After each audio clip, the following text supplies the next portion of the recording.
Hey, what's up, everybody? Welcome back. Good to see you. It's been a hot minute. Turn that off right now. Let's see here. I got some stuff to do. Actually, I restarted everything because that's what we do right before streams, you know.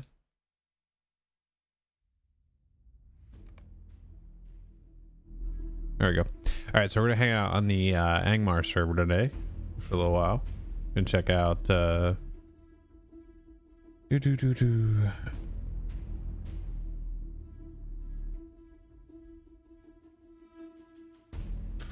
I don't know what that means.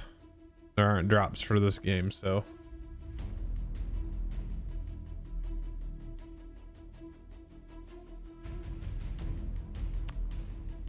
so be on the minstrel here and the rune keeper. I need to check something out on the minstrel first before we do anything.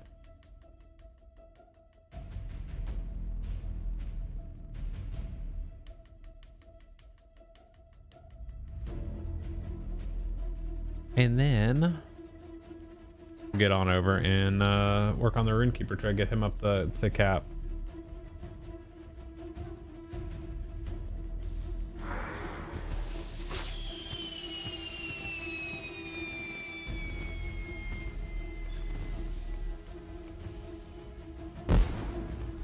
Okay, let's see here.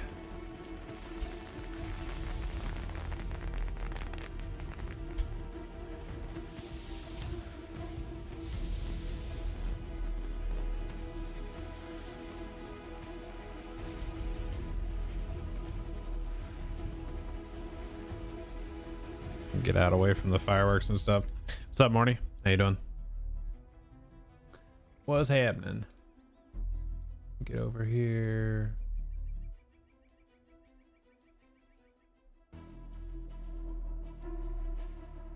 There we go.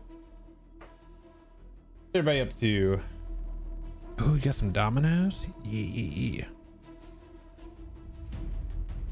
Always go for pizza. You know what the best pizza is? It's the one that you have in front of you. It's kind of like the camera saying, you know, it's the best camera. It's the one that you have with you. So.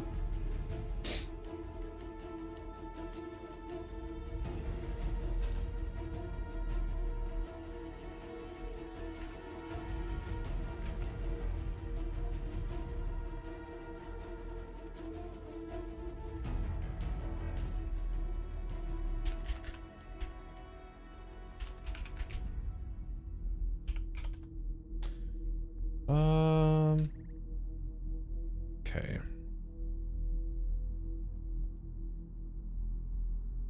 I think I have everything situated.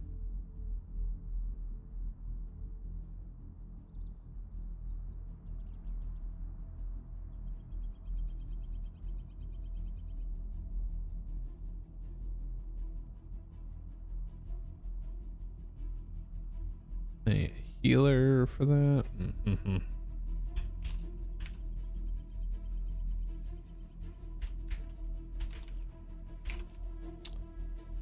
That.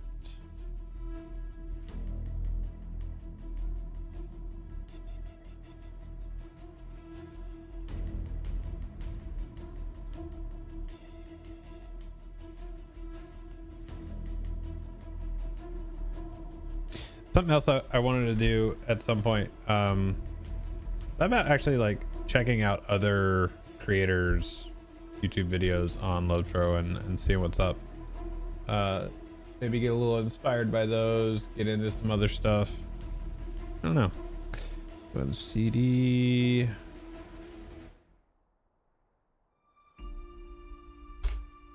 What do I need here? I need the bracelets. Not really.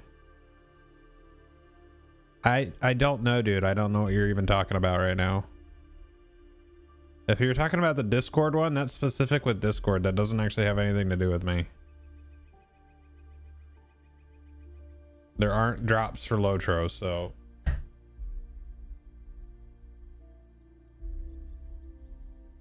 yeah, it's okay. I see it up there now. It's literally for Discord, and that's it. So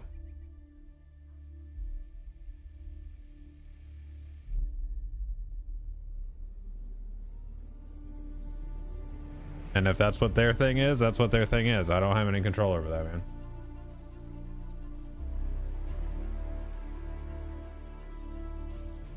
Yeah, there you go.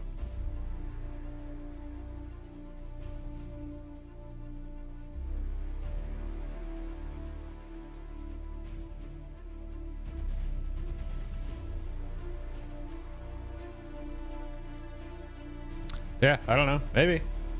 I honestly have no idea. I have no idea.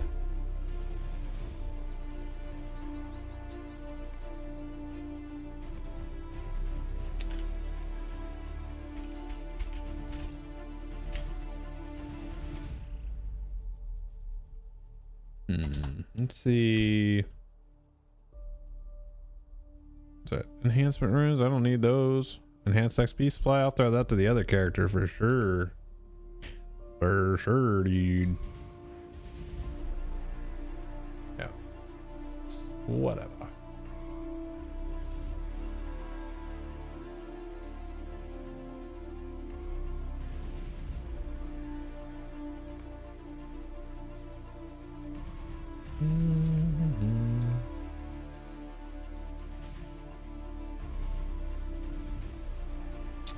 All right, so he looks good. I'm gonna go ahead and get on the RK now.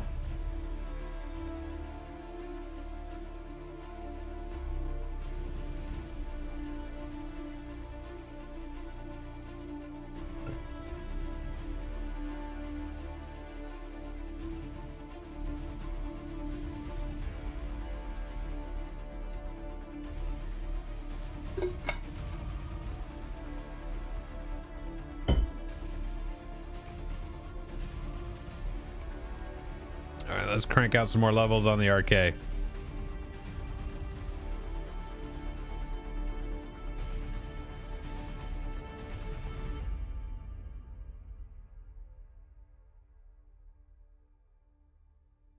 Yeah, it might be a nitro thing. Like, I don't honestly know.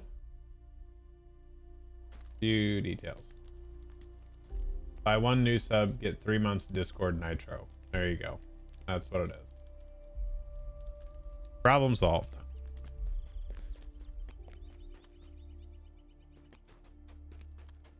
She got Kulang.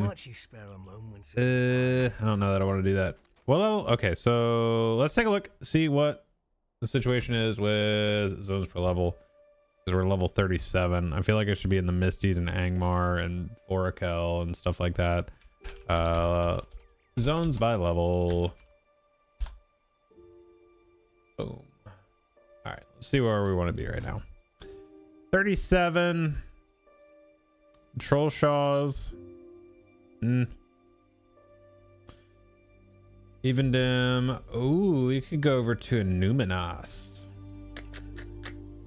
Yeah. It hits my Numinos. A Numinos. Hey, what's up, Zenther? Thank you for the 74 months, man. Welcome back. How we doing? Good to see you. So, yeah. Misties are 40 to 45. Angmar's 40 to 50. So, really... I guess we'll hang here. Maybe we'll actually go over to a Numinos. So these two quests that we have right now, we have this one and then Till Ruinen. I mean, the Till Ruinen stuff will be pretty good. So let's do that.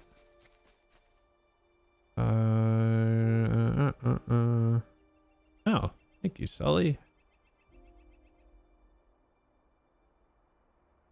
That's pretty fun.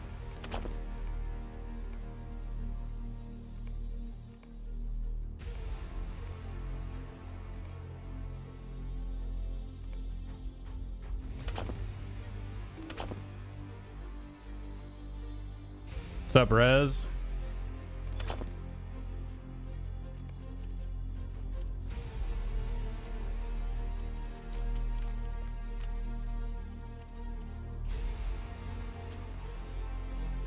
How can I be of service? Alright, go to Till Ruinen.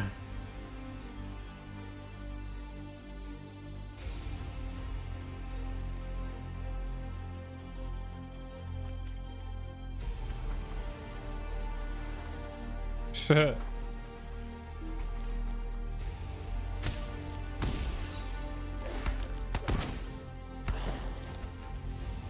All right, so let's get over here. Let's talk to the little Friar Tuck dude out here on the island. I should have, how much destiny do I have? 4,300, 250 apiece. Might as well use it. About the only thing it's good for, really.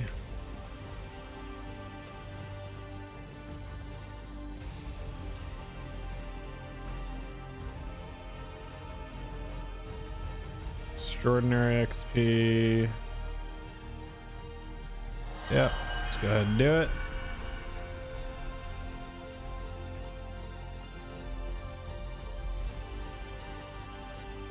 What do you need? Please, stay a moment. Would you do something for me? Okay, so we got first riddle. I know what they all are. I just don't always remember what the yeah, it's a bat.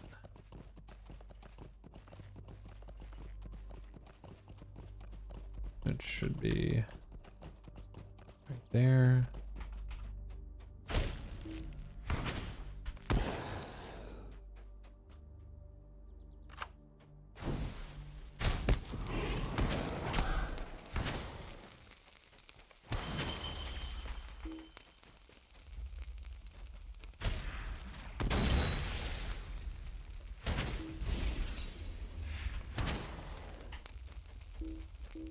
I don't know why that fire sound always gets bugged.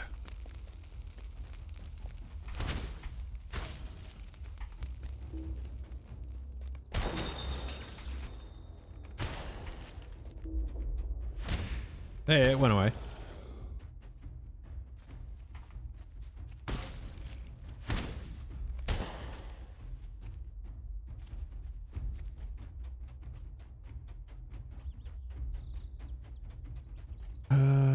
Two more. Okay, they're respawning nice and quick up here like that.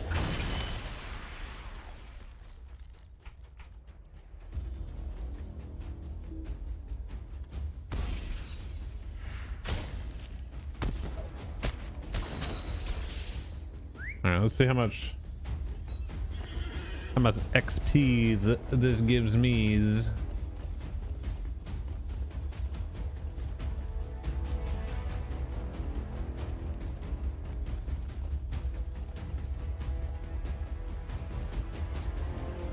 What do you need? Still pretty good. Word with you? Might I take a moment of your time? This one is the warg.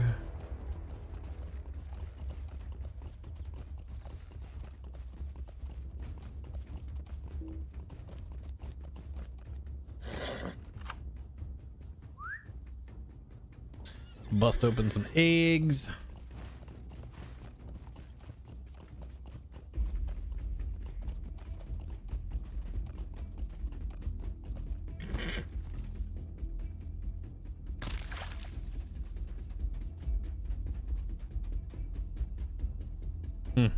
Such a good sound, isn't it? Nasty.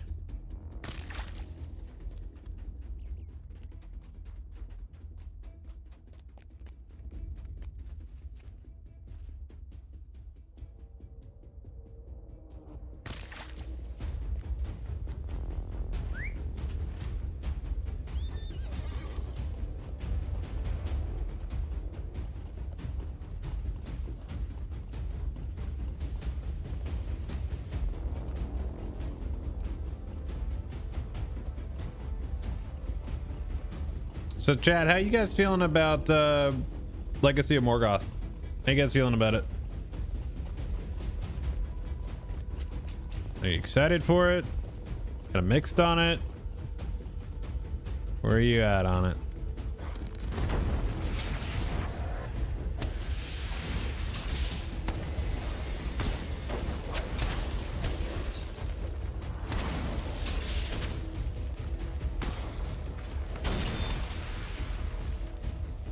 It's looking good from what you're seeing.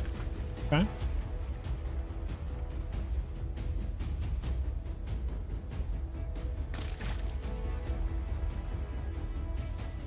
Yeah, I think it's predominantly level 150 stuff, so that's that'd be a good idea if you want to experience it.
Let's get, I mean, this island might actually just get me to 38 right now.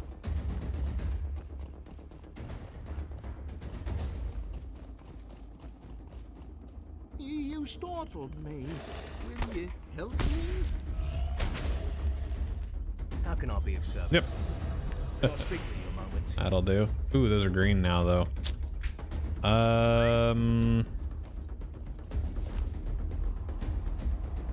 Maybe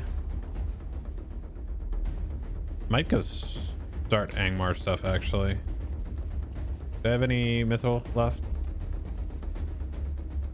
I do. Where's my map home? I have never set my map yet. I am so terrible about that. So we're gonna go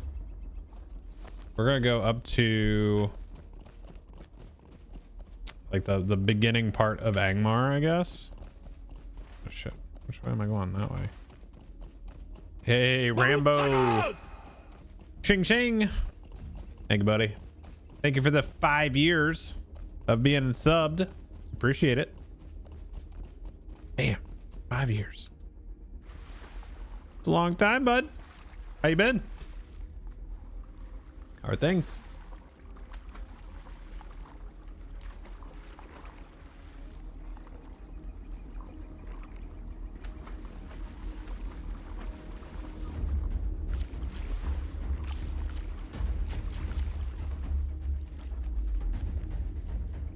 Also, just a heads up, chat, that this today I did turn on the HelloFresh campaign. It's on right now. I just don't have everything up and running right now.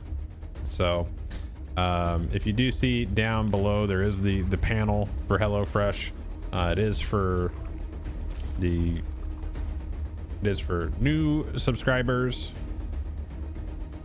for their service. Greetings.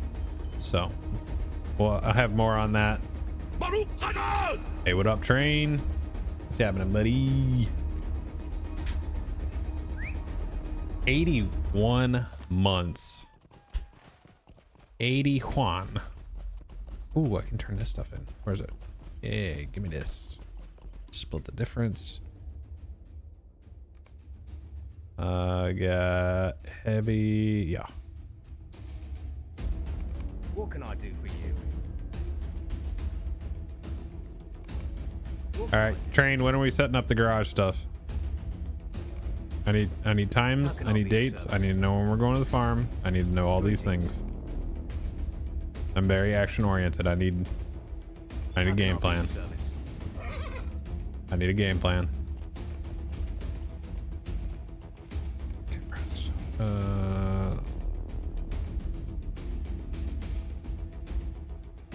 Leave this stuff unchecked for a moment. No. See, I make the plans. You just give me information. See, that's what I'm doing right now.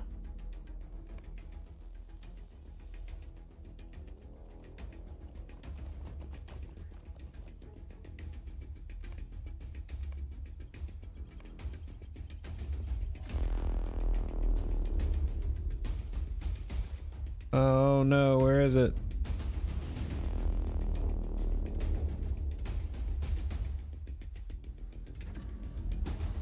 There they are.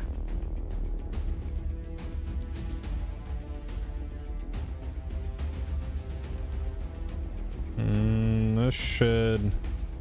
Oh, yeah, keep that. Not worried about any of this stuff.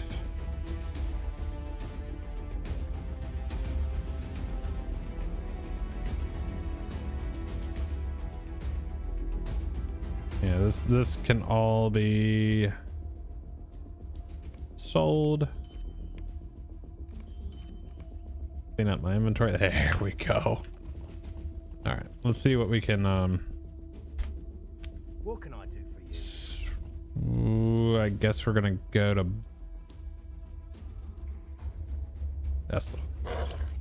Esteldine.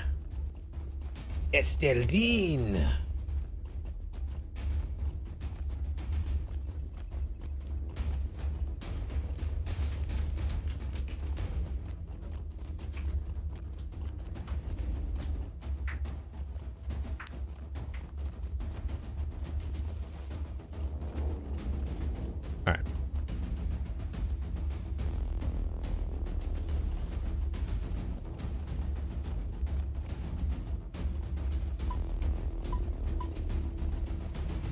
Do I have that? North Downs? No.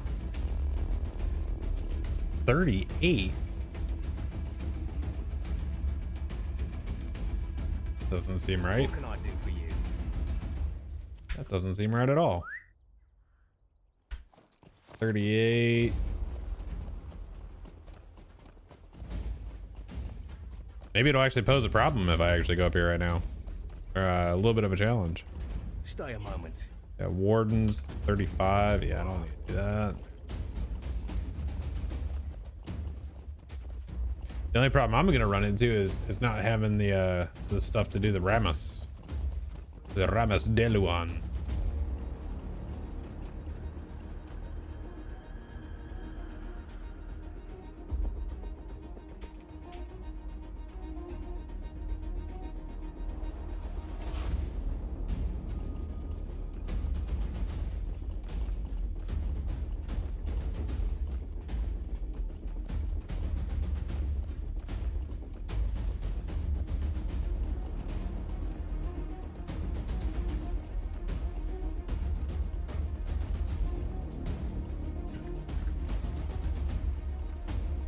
Yeah, I say let's just do it.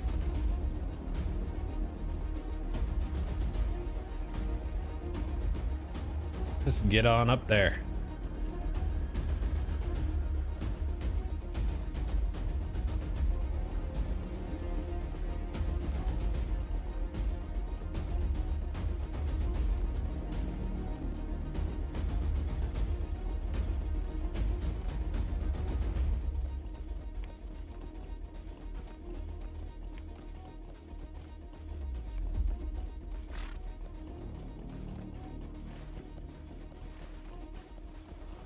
Yeah, what level is it up there?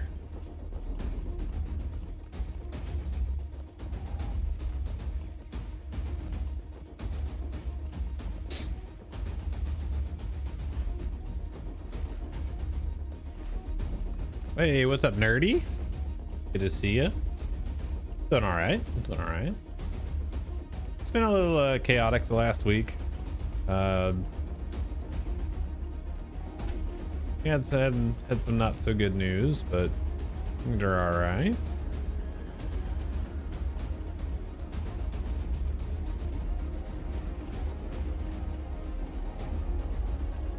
That's why I missed streaming on Thursday and on Saturday. Also, like, this work has been kicking my ass. Like, it's been pretty busy. It's just a lot of stuff to do. Yeah,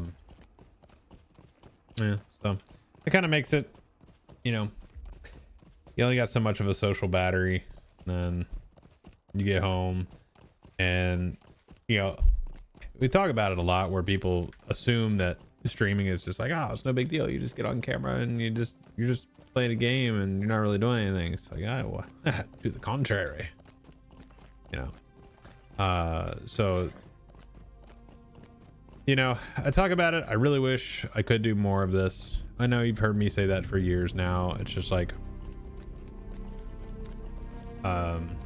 it's been more and more challenging, which kind of sucks because, like, I really wish I could do more. Like, I love making videos and I love streaming. It's so much fun, and it's just, it does take a lot of work, a lot of time, and a lot of effort.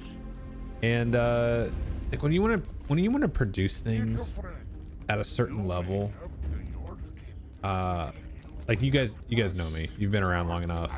I am not gonna put something out just for the sake of putting something out. Like, if I want to put something out, I have thought behind it, and I want it to be good and quality, and I don't want to just put out crap. Like, I just don't want to do that. Like, it just, you know, I don't like that idea of just doing nothing.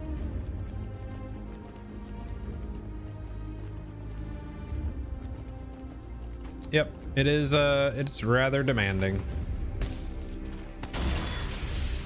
There's so many things that need your attention. You know, sometimes if you miss a comment, somebody could get upset or things like that.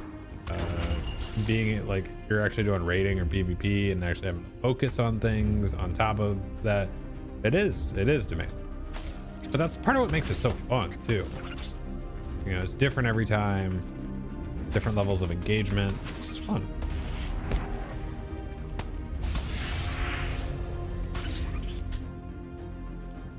You know, we got some cool stuff coming out in the next little bit. Just a reminder, so it's getting close now. In 8 days, 8 whole days, Ashes of Creation Alpha 2, we will be streaming. Myself and Trainsworth will be playing together, doing some duo streams and whatnot, playing all the classes and all that good stuff. So I'm looking forward to that. It'll actually be the first time in a long time that me and Train have been able to stream together and do some stuff together. So that'll be exciting. It'll be a lot of fun. We get to check out a new game. Just always a reminder, you can do !ashes in the chat. That'll get you the link for my referral code for Ashes of Creation. So basically, when the game comes out, if you use my link to create your account, you're basically linked to me. So that'll be cool and much appreciated as always. So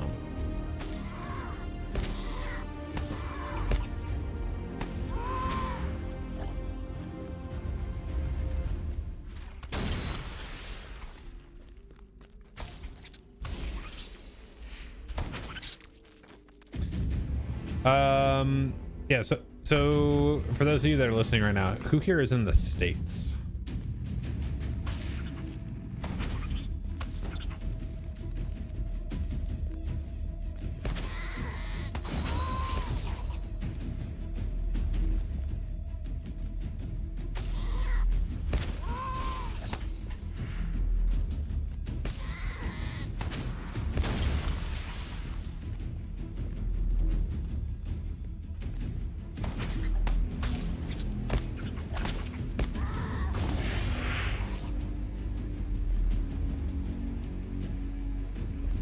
Hey, what's up, Miss Me? Look, I was trying to say two names at once. Miss Me and Smeal, what's up? Okay.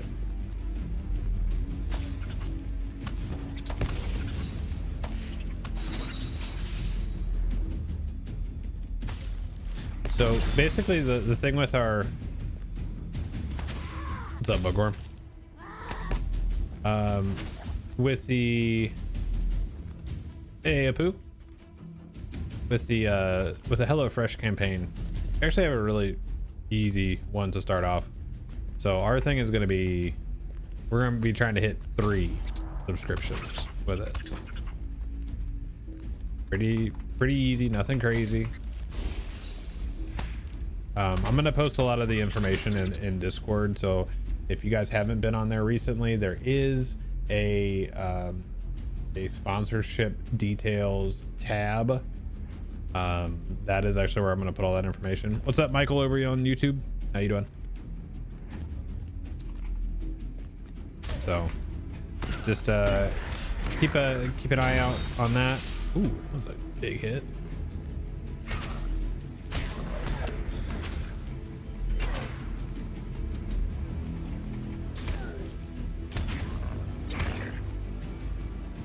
Gotta love the run and gun.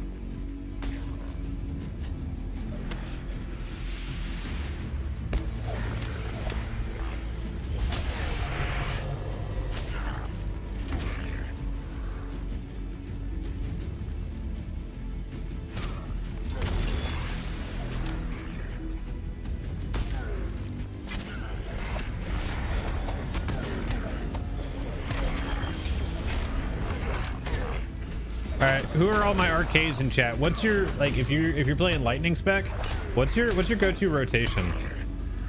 I wanna learn what the current setup is. It's the current setup if you're hitting some lightning. I know fire is the shit, but we're not at fire yet because we're not end gaming it.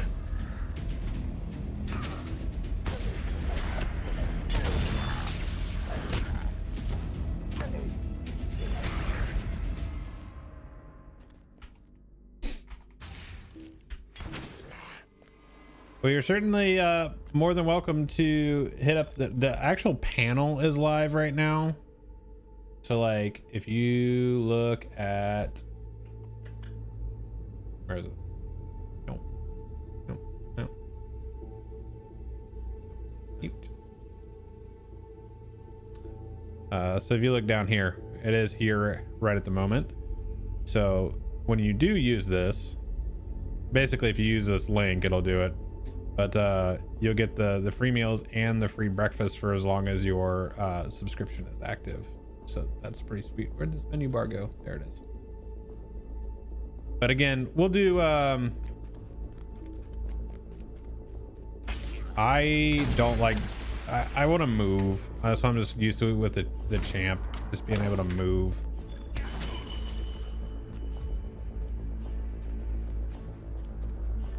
I don't think it matters too much right now because, you know, I don't have legendaries and stuff like that, so.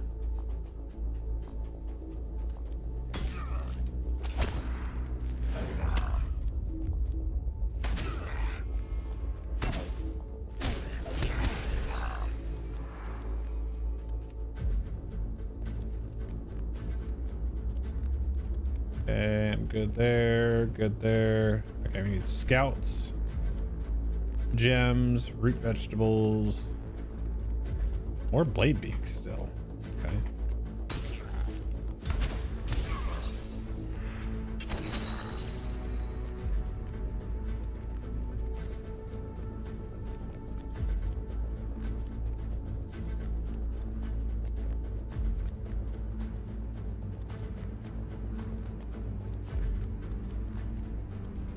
Guy actually have a quest right now? Oh yeah, I gotta, this is who I gotta find. Oh, he's up one more.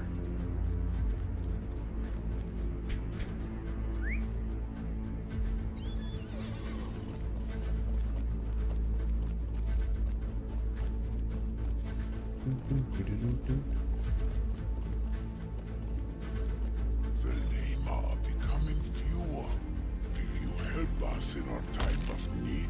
Will you help us?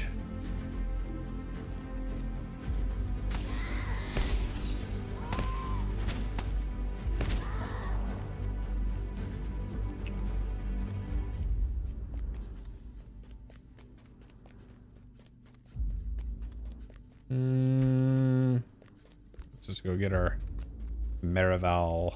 There,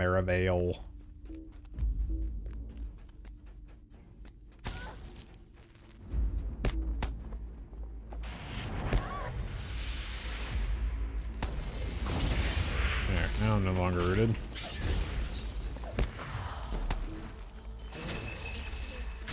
Oh, now is not the time, my friend.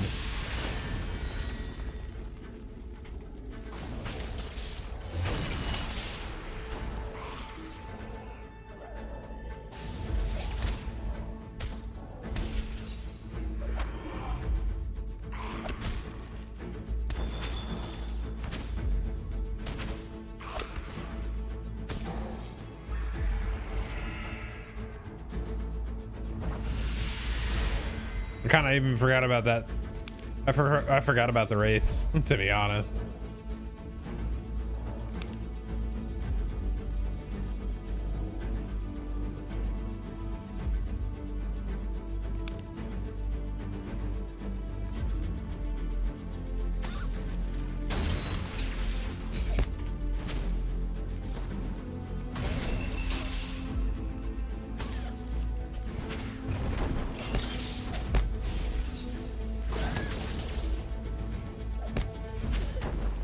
All right, so Bookworm, what's your fire rotation? Let me do that. Maybe I will switch if it sounds intriguing. What do you got? Hit me with the details.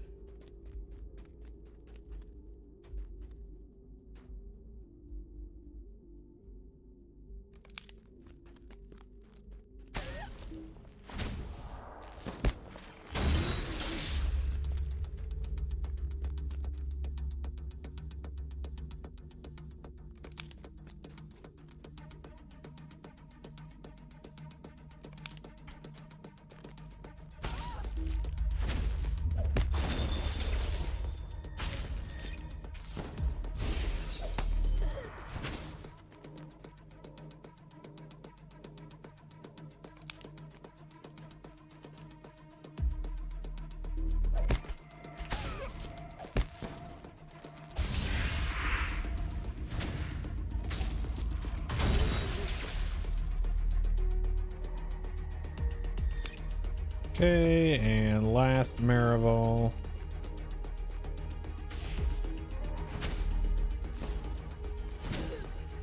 Let's go. Let's go.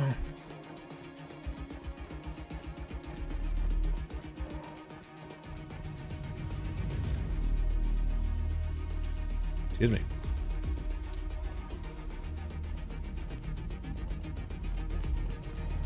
No, I want to hear though. Like I'm open to, like I want to listen and learn. What do you got? I don't have to. I just kind of like to. That's all. There's a distinct difference between the two. The lamor of a coming few. Will you hear my tidings, little wanderer?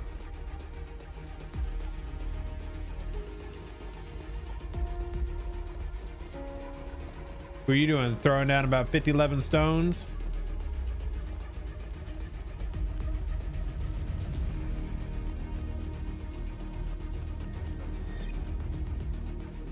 More carry.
Where you going, dude? You didn't even kill the main lady. All right, whatever. He probably doesn't have her yet.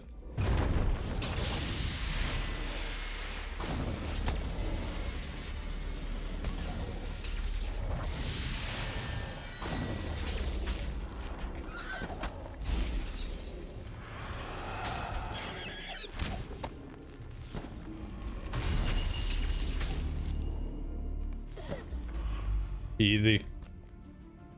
Where to fire? SAFI. Yeah, okay. And if you command a double instant cast of Essence of Flame, that's together moderate, but honestly, it's mostly for raiding. I have to see what my... I have to see what that actual, like my skill setup is over there. Actually, I need to spend some more too.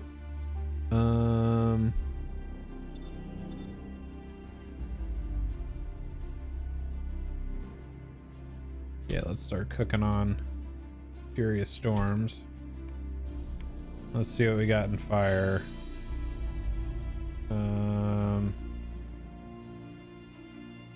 Yeah, I want some Mystifying Flames.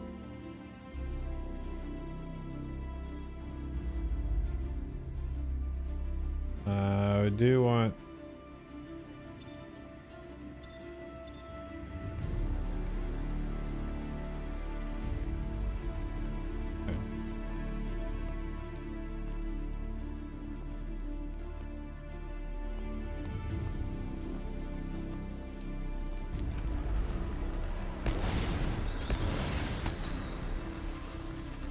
I have mechanic. What is it? It's oh, I changed all that stuff on my other RK. Old. Let me switch servers real quick. I need a screenshot of my other setup. I do wish you could switch without having to relog completely. Could be nice.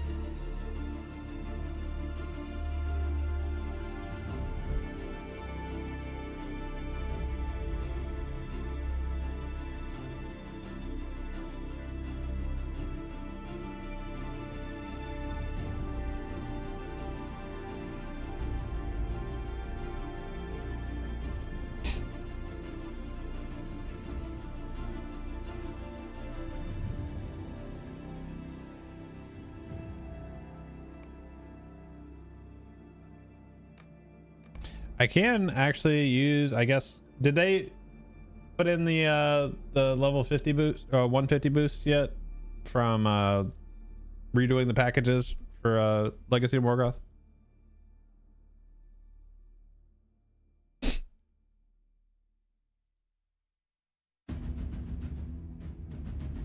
Gotcha. Okay.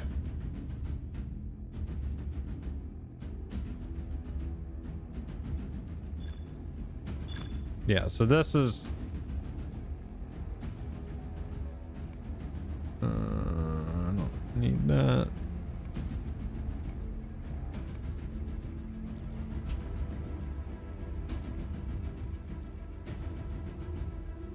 Yep, there it is. Ultimate 150 level up package. I will probably do that actually for this character. But let me grab oh, no.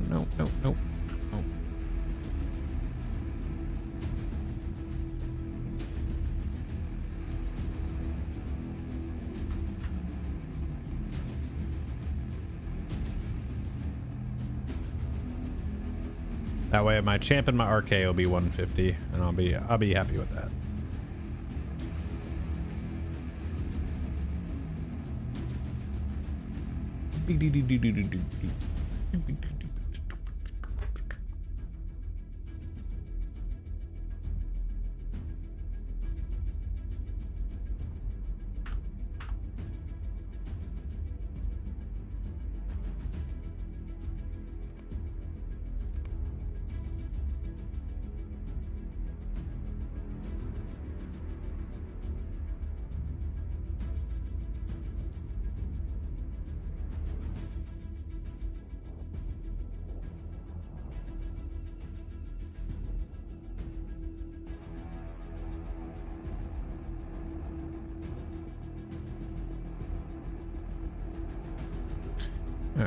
So the way I had it set up on the other one was, say,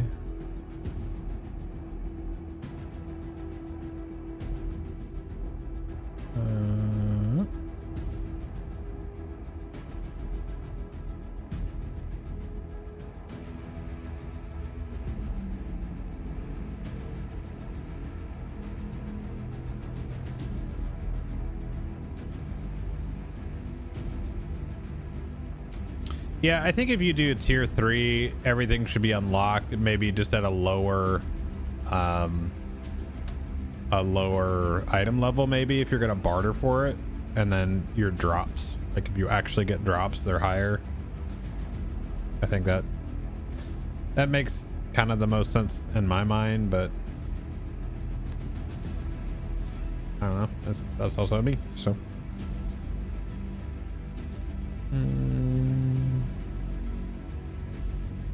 oh, I don't have combustion yet. Money.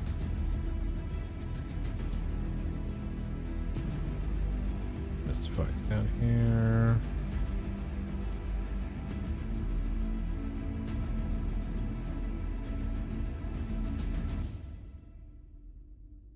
Okay. That should do for now.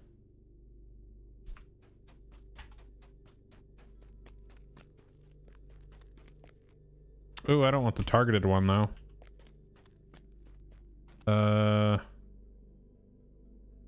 Hold. I don't like using the targeted one that much, to be honest.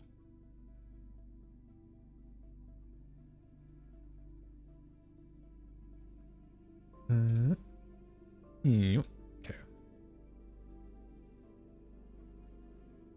I don't though. I don't want targeting. I hate it. I don't like the way it works. I don't like where it immediately draws behind you. I just don't like it, so I'm not gonna do that. That's not happening.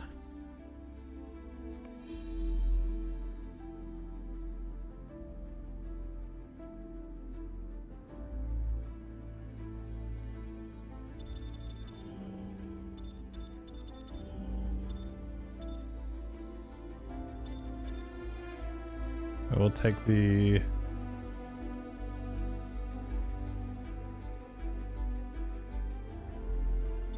toss that in there, toss 2 ranks in.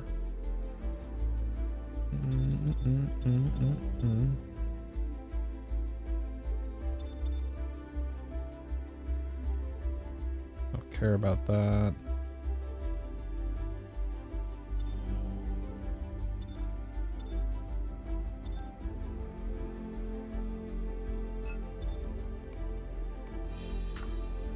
There we go.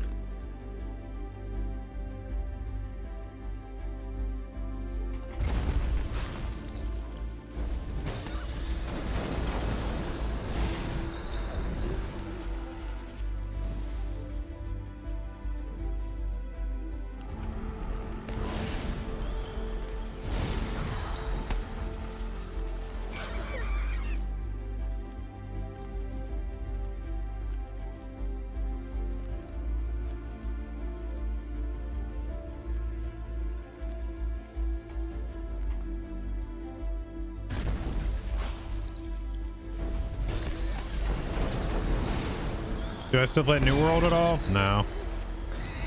Can't say that I do.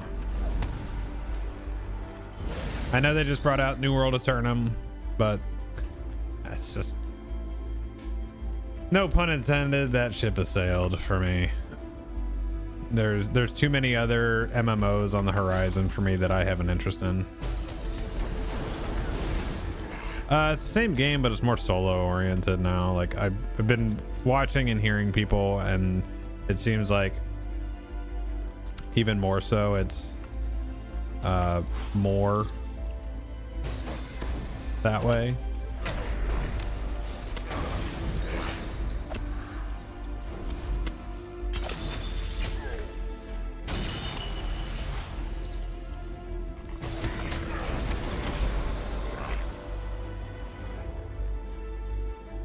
The thing is, I really enjoyed New World. I really did. It was actually a lot of fun for me. But it was another situation where too many people quit and it made it not fun.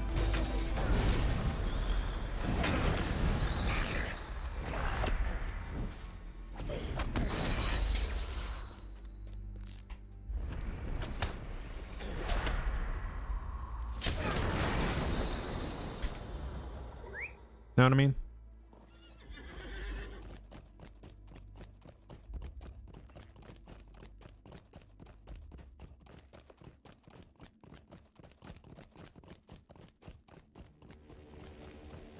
The lame are becoming fewer. Damn, that was 10k XP when you're only needing 90,000 for a level. That's pretty sick. Yo, Miss Me, thank you for the follow, buddy. Welcome in. Appreciate it.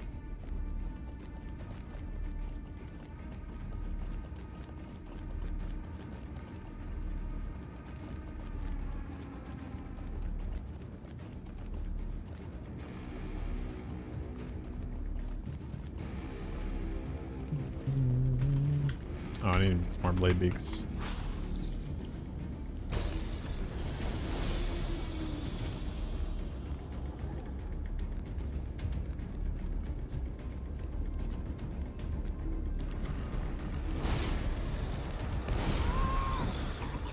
There we go. Goblin gems are all the way down the other end. I should go get those. I should go get them.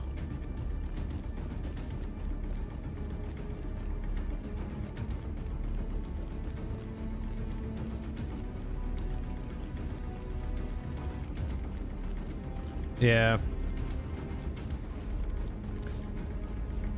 I heard somebody went from like 34 to 60 in like a few hours or something like that. And I was like, I don't know. That just, it doesn't. I think by contrast, okay, so you guys know that I'm pretty invested into Ashes of Creation, right? You guys all know that. I've been following it since 2017.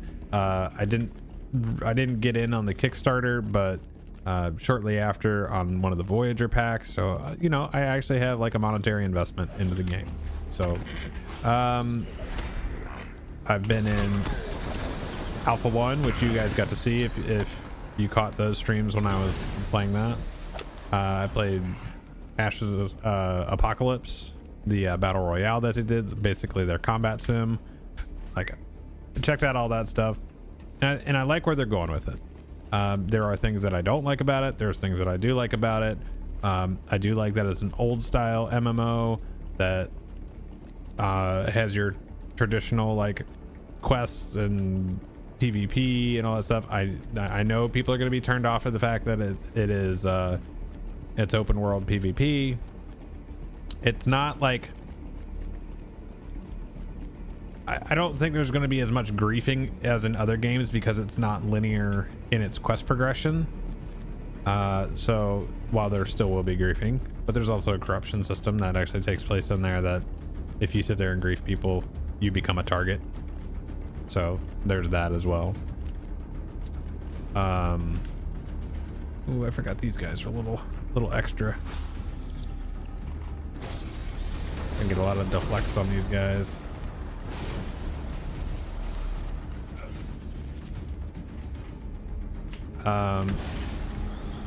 But it's not one of these newer generation ones. Same as Black Desert had. I only played Black Desert, I think, like once or twice while I was at TwitchCon one year. But yeah. So on October 25th, Alpha 2 is coming out for Ashes of Creation, and the NDA shall be lifted, so I'll be able to play and stream and make videos and set myself back up in the content creator space again for that, which is exciting. I am pretty excited for that, to be honest.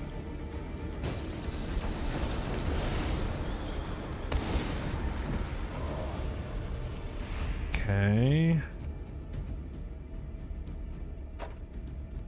We're in our class trait point. Let's do further reduce inductions. Yes.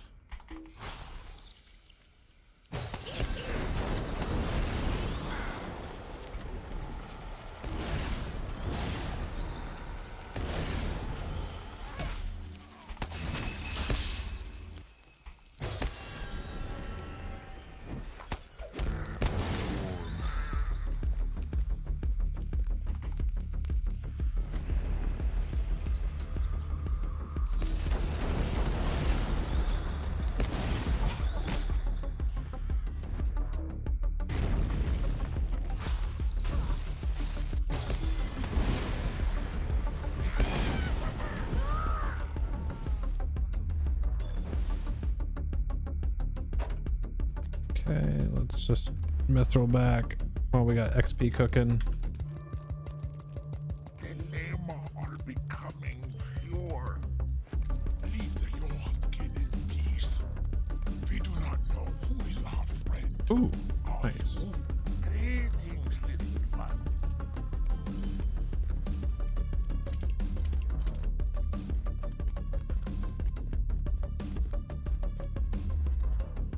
You are welcome here, little friend. Let's zoom it through. Halfway through this level already, and I just leveled. Leave the Yorskin to sadness. Hello, get on this mount. Thank you.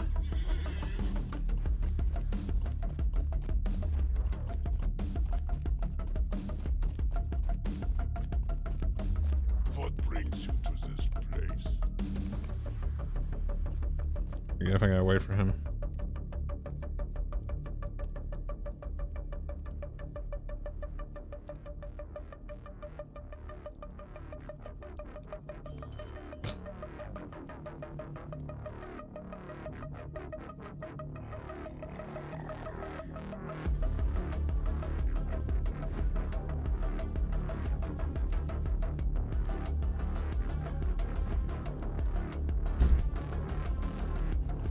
Okay, I don't think they've got anything more for me now.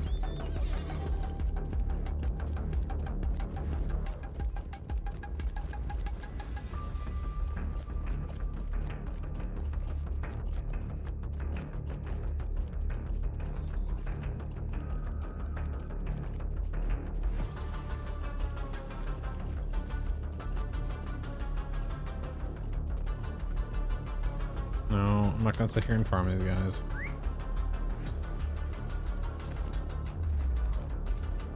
Your legend grows. Oh yeah, I can get books now. Ooh. Ah, books.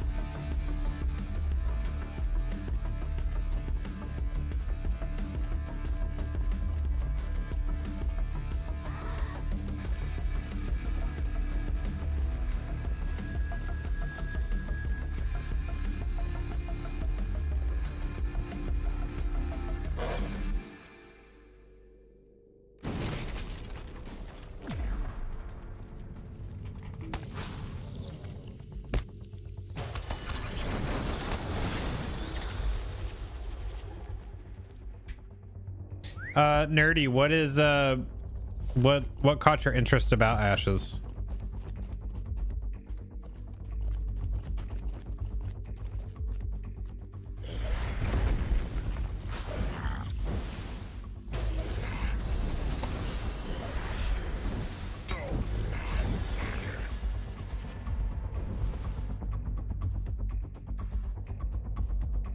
Did it? You gotta clip it. What did it line up with? I don't think there's anything back there.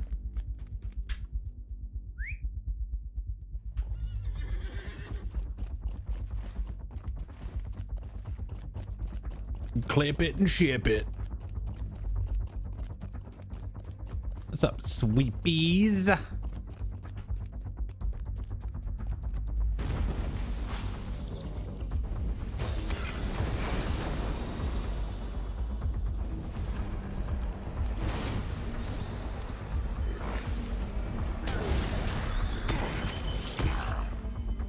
Dude, sweepies, did you see my little Hobbit runekeeper? I think you did. With his little Palpatine face. He's been playing around with fire and lightning too much. He got a little melted. Okay, no problem.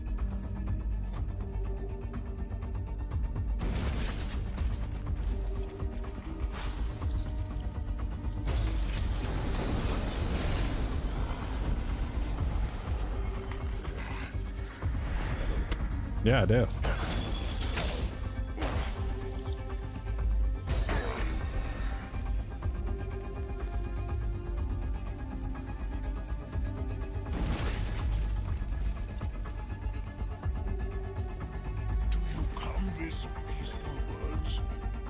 Defeat the Iron Crown.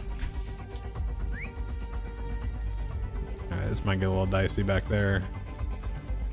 Does you guys have anything else for me this time around? No. He doesn't. Oh, okay. Let's see, I'll mute this.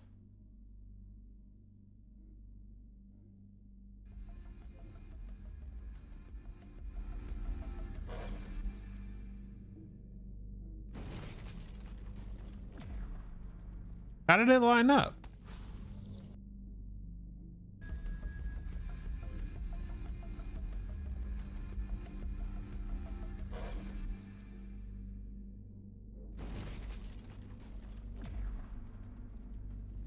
Yeah, I do. Maybe I'm oh, horse ass. Maybe I'm just not picking up what you're putting down.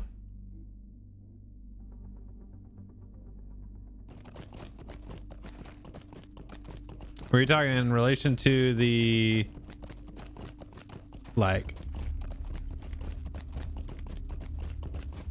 it stopping and then the thing exploding and then starting again? I just need to know where your headspace is at on that. Okay. Okay, I got you. I got you. I got you.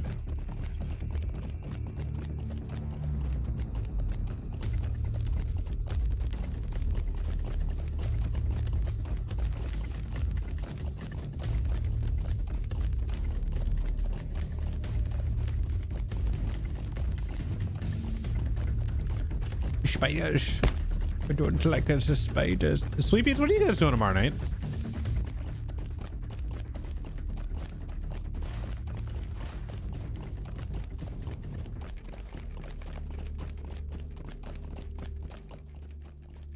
Yeah, I didn't realize the game was loud as shit.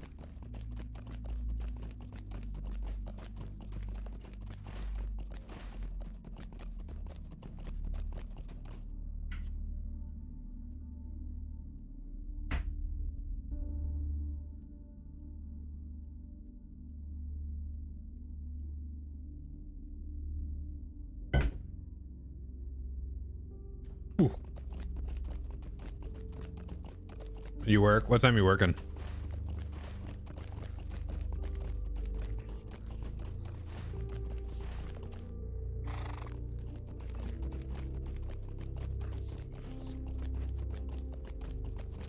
$10 Pam. All right.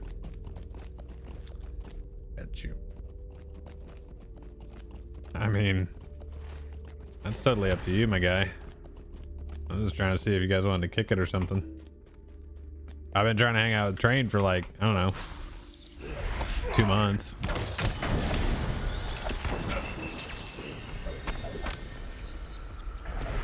Only way I get to hang out with him is in stream, so. Or remoting into his computer to fix something right now.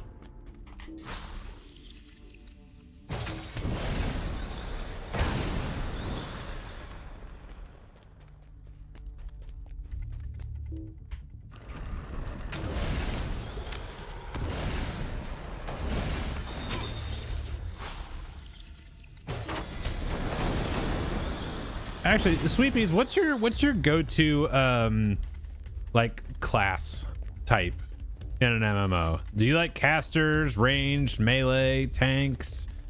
Like what do you like? What's your go-to?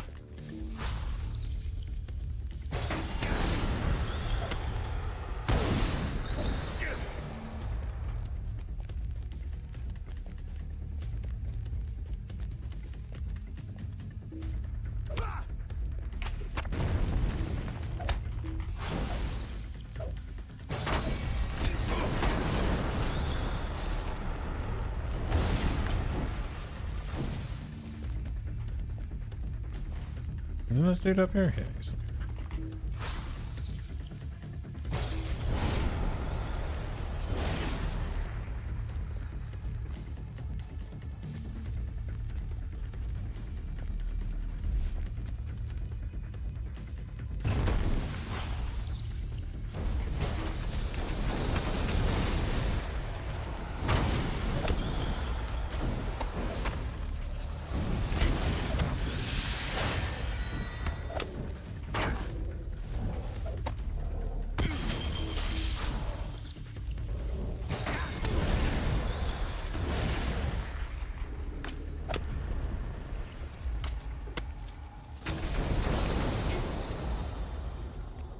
I don't have any more.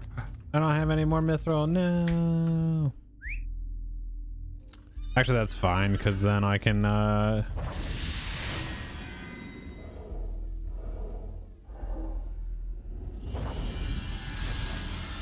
all right because that means I can just go down here and get to level 40 off of killing a couple mobs. Yeah.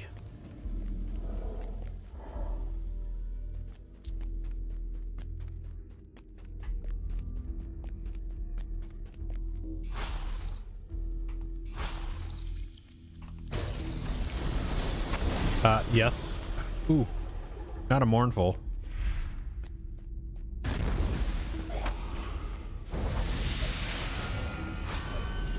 Okay, we're doing it because worst case it'll port me back.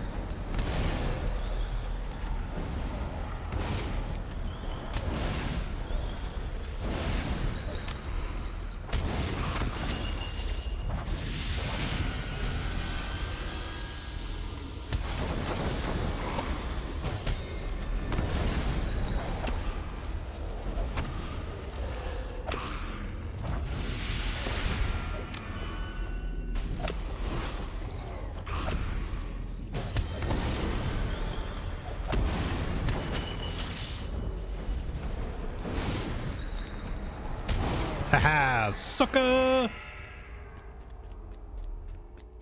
Out here soloing mournfuls. I wouldn't have been able to do that like a couple months ago though when they came out. Do do do do.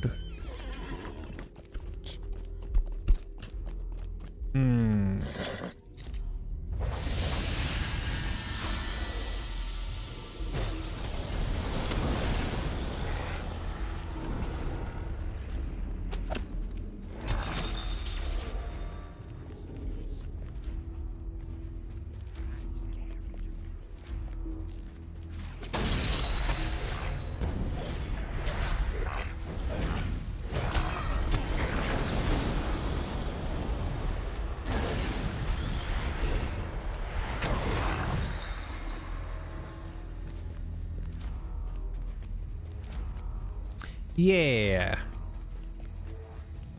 Keep forgetting you're still under 40 since you are questing in the Ramdwath. Nice work on the mournful. Hell yeah.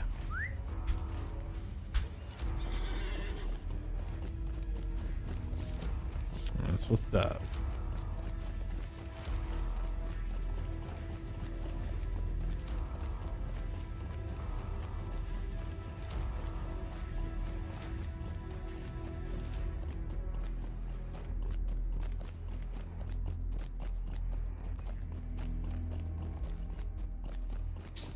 All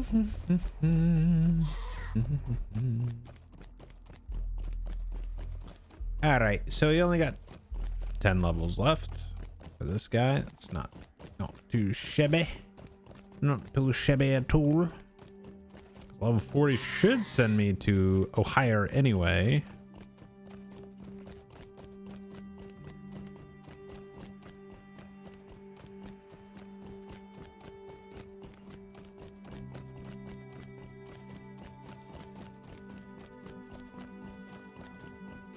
The Earth Kid.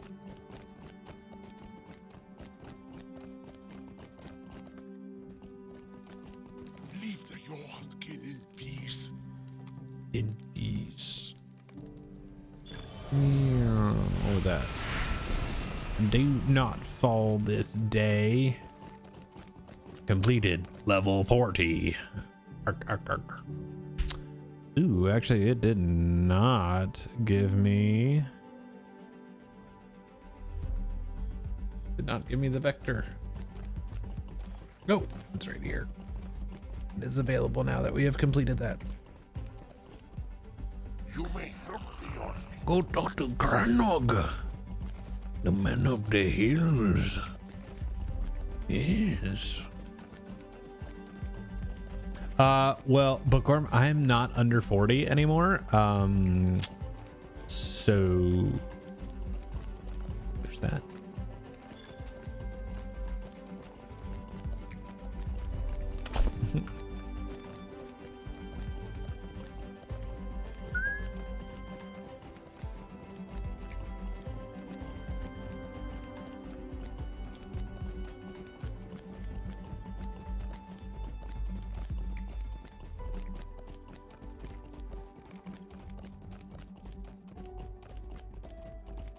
Trying to think of I know. Just There are messing. many urgent matters to discuss. There are many urgent matters to discuss. The hills of Angmar are not friendly to the unwary.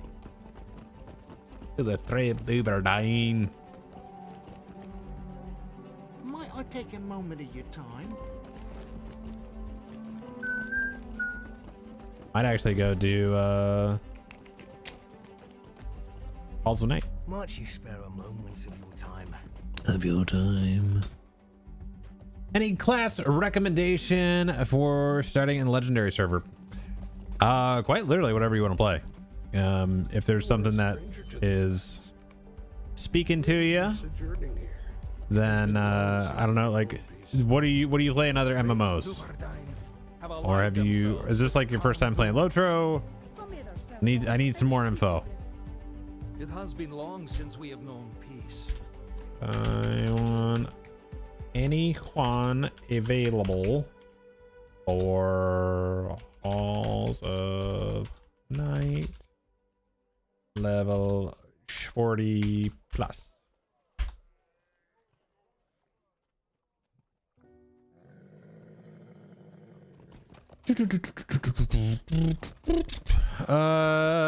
Anything though I have heard Berg isn't the best for Wraith kill. Oh yeah, I feel like it would be kind of. Yes, Minstrel's great. Minstrel's fantastic. That's actually my first character was on Legendary. I'm playing a lot of the casters right now, so.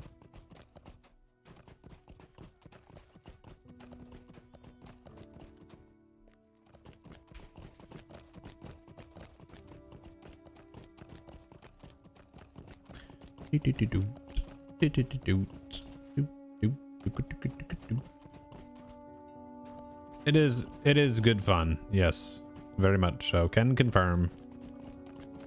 10 out of 10 would play.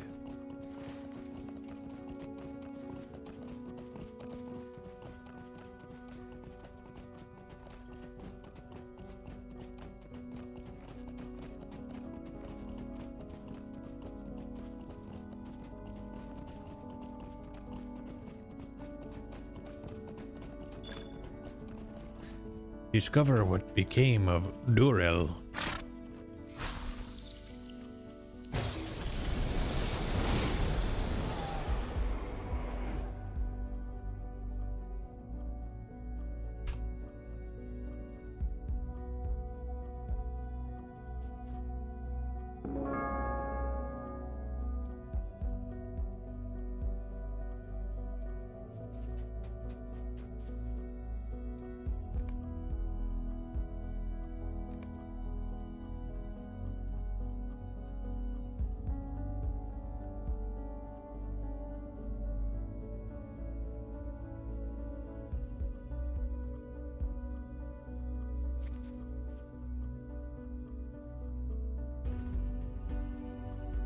Yeah.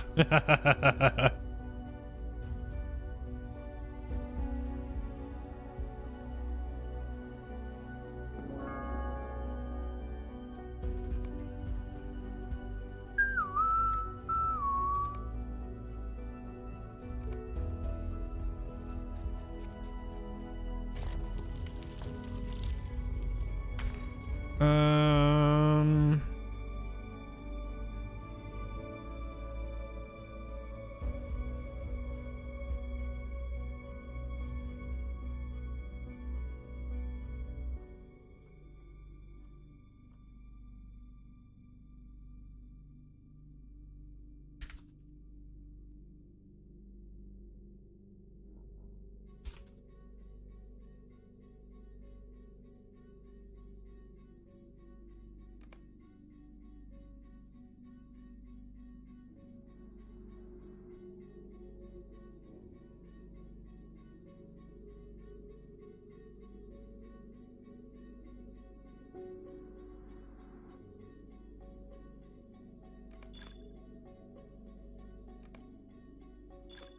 The hillmen of Angmar have discovered an ancient barrow hidden away for centuries.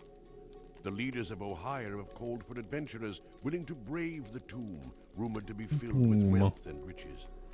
Markings surrounding its entrance bear an ominous warning. Twisted creatures and slumbering warriors at the foot of a powerful sorcerer.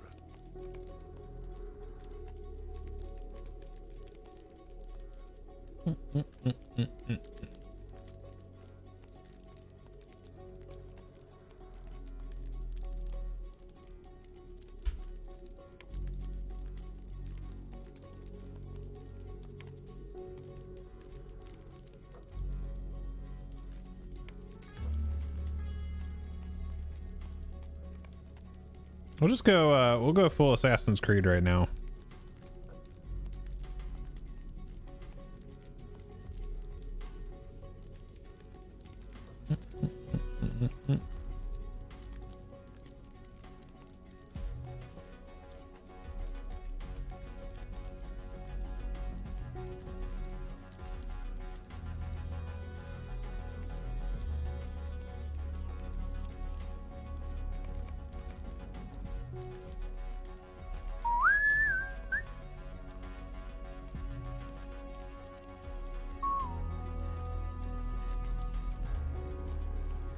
Just waiting for them to get in here.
Put a yard into the end What's zone, going on brings it in back this out to the 28-yard line. What's going on in this game right here?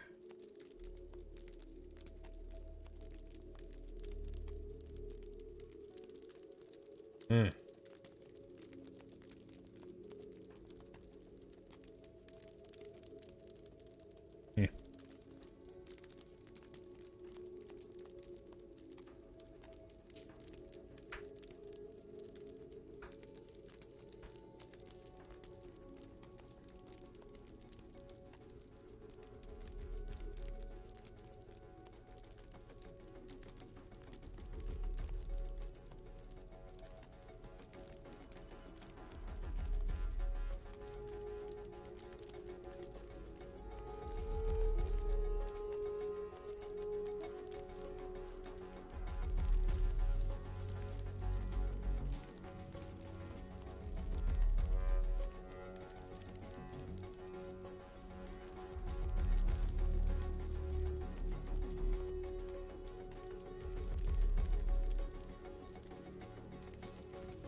think the other thing we can do too is check out Casual Stroll.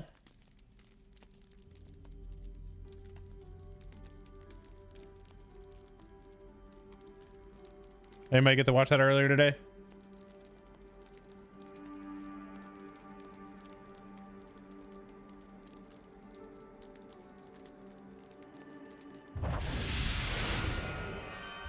Look at all that healing.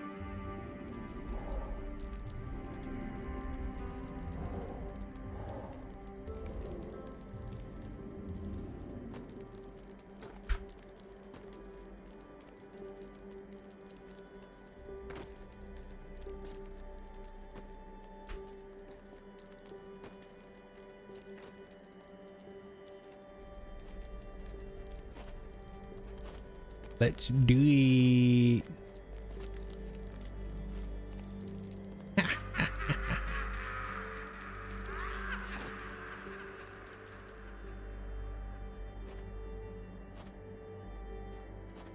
Ooh, I'm green.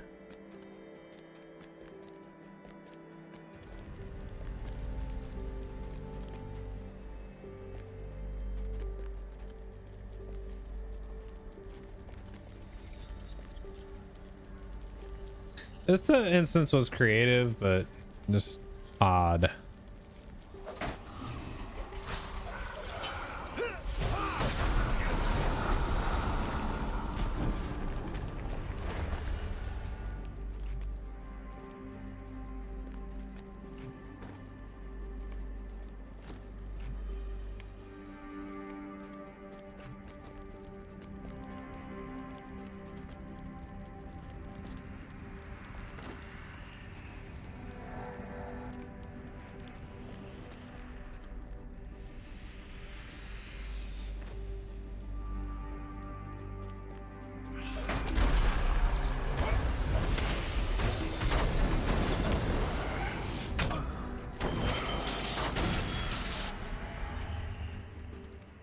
Sheesh.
I'm guessing I should have done a little bit higher level.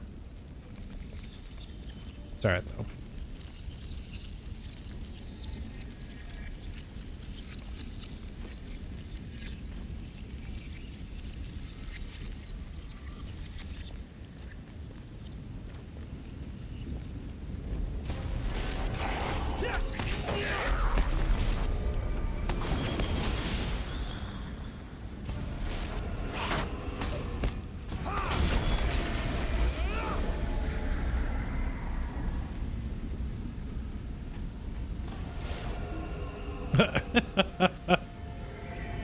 He's just flat out breaking.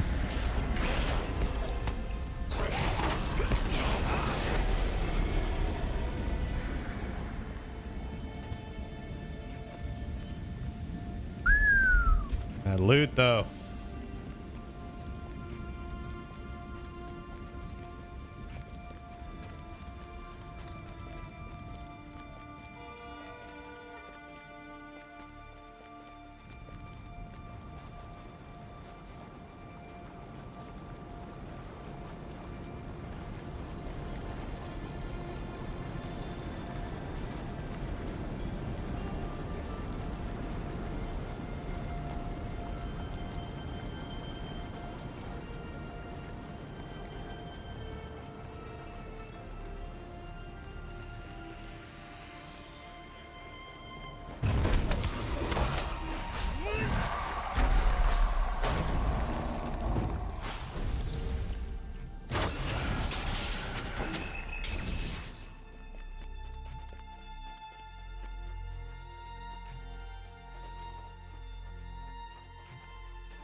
Damn.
Let me out, let me out.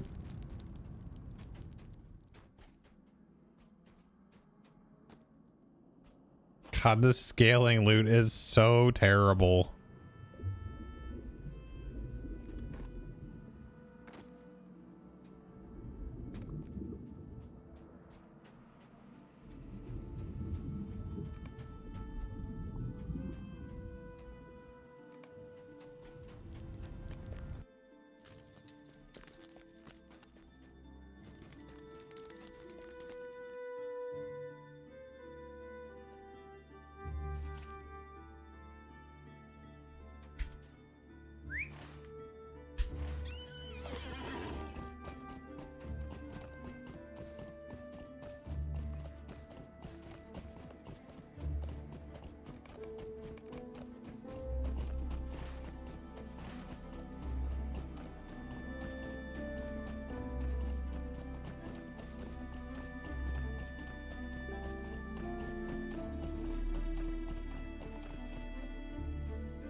Greetings.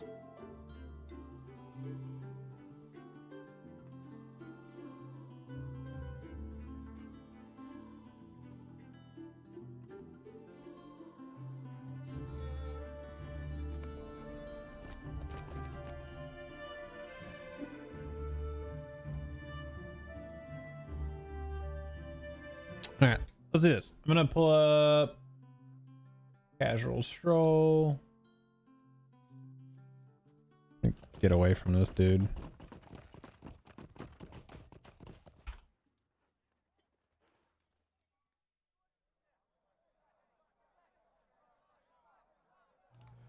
Good afternoon, everyone. Welcome to another casual I guess I'll take this off of full screen so you can actually see him. Scenario on the message boards, and we're here today for our He said final message preview boards. stream for the Legacy of Morgoth expansion pack. We just hit Bull Roarer with the first two regions, and we wanted to wrap up this series by going through the instances for all of the regions.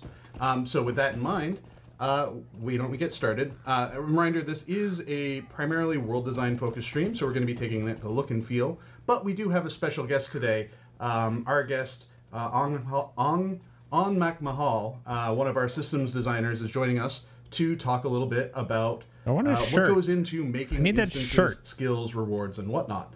So welcome aboard. There's On. So howdy, good to be here.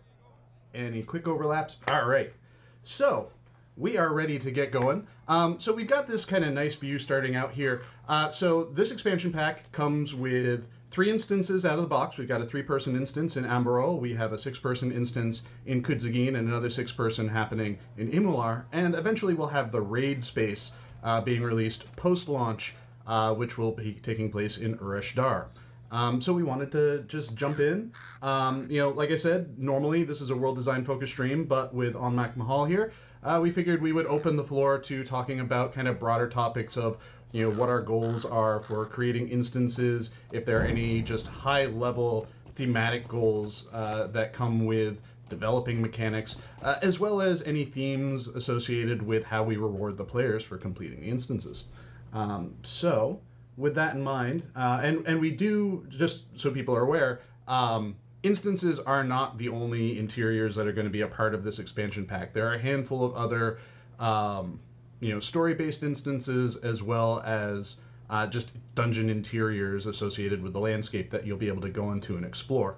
Not sure we'll be able to get to those today, but we did want to take a little bit of time to talk about the instances themselves. So we'll This is actually a good one for me to watch. I'm actually intrigued about this. The instance in Amberol, which is the salt mine. I can never remember the names of these spaces, so you'll pardon me if I don't say anything exactly right. But here we go. I pronounced it wrong if I said the name. Ashunnug, the Fane of, let's see, mouse over, the Accursed. This is the spider one, right? So this is one of the instances that I did the world design for, and one of our newer designers did the instance design for. It's available on Bolror right now. So while I walk around inside it, is there anything in particular to this instance space that you're interested in talking about on that? Yeah, so I mean, one of the things we're trying to do with each of these is tie them a little bit more, like instances in the past have, to some of the storylines in the areas. So we're really happy, or I've been really happy to get to work with both multiple world designers and multiple content designers on these spaces. The designers who are working on these instances are also working on like the quests in these regions. So hopefully, I know that players have been into this instance and into Amber Rule on beta, but hopefully, as you're playing through this organically on live, also it feels very much a part of the storyline of this zone. That's good. That's how it used to be in that was the old days. One of the things that I think we wanted to come back to was, having instance spaces dovetail into the storylines of the regions that we're building. Absolutely. With the launch of the game, we had places like the Great Barrow and the Red Swamp that kind of acted as the capstone experience for a region before you're ready to move on. And I know that was something that Orion in particular was very excited to bring back to this expansion pack. It's always interesting building these spaces too, because as a world designer, I have a very different sense of space compared to the designers that are working on them. It's a very difficult balance to like build a space that feels good to me visually, but is not too big or too small or too complex for what the instance designers want to do in these spaces. Yeah, a lot of that first order instance feedback tends to be like, oh, if there's anything in the room, we'll find a way to get a boss caught on it and exploit the mechanics that way. So it's a constant struggle. These crystals. Yeah. And I think instance spaces always end up being kind of a different beast when it comes to developing a release, because usually the world design team is the first team that's like boots on the ground when it comes to building out a landscape update. I think this dungeon actually looks really cool. We often I'm curious to see how it actually plays in the higher tiers. And the game systems team to be the first people thinking about and constructing the instances, at least from the paper design standpoint. It's also kind of weird to see it without all the mobs, because we played it last week. I think it was last week or 2 weeks ago, and actually going in. And what was interesting is because this set of instances will follow the new structure with tiers 1 through 4 instead of 1 through 5. So 1 should be, for the vast majority of people, pretty easy. 2 should be the new like normal mode. 3 will be a little bit more challenging, and 4 will be much harder by design. So I know we talk about this so often, but my favorite scheme has always been tier 1, 2, and 2 challenge. You could substitute that. I've been thinking about it a little bit more. You could substitute that with just a 1, 2, and 3. You know, story, normal, and challenge. Like, I'd be totally fine with that, because I think there's an inherent flaw with doing too many tiers, and that is that they have to come up with so many mechanics and so many different things that need to happen in each version. So essentially 1 and 2, you're developing one raid. 3 and 4, you're 3, you're developing another one, and then 4 and 5, you're developing another one. I don't necessarily like that approach. I've having played a lot of different things mechanically, from the oldest raids that were only this is the difficulty that it is, to the stuff where we got tiers 1, 2, and 2 challenge, to then we're getting tiers 1 through 5, and now going back through and going tiers 1 through 4. I think the strongest kind of method for it was 1, 2, and 2 challenge. I really like that, because you still had to have your shit together to do challenge modes. They were fun, they were different, and you got the extra loot for accomplishing that. So I'd always like to see it go back to that. That was my favorite. I know people disagree with that. That's totally cool, but I think this setup, the 1 through 4, is okay. It's better than 1 through 5, but that's also having not played tier 4. So we'll see. And I'm really excited about how these spaces thematically connect to some of the fights. I want to do my best to answer questions and sort of talk about some of this stuff without spoiling too many of these things.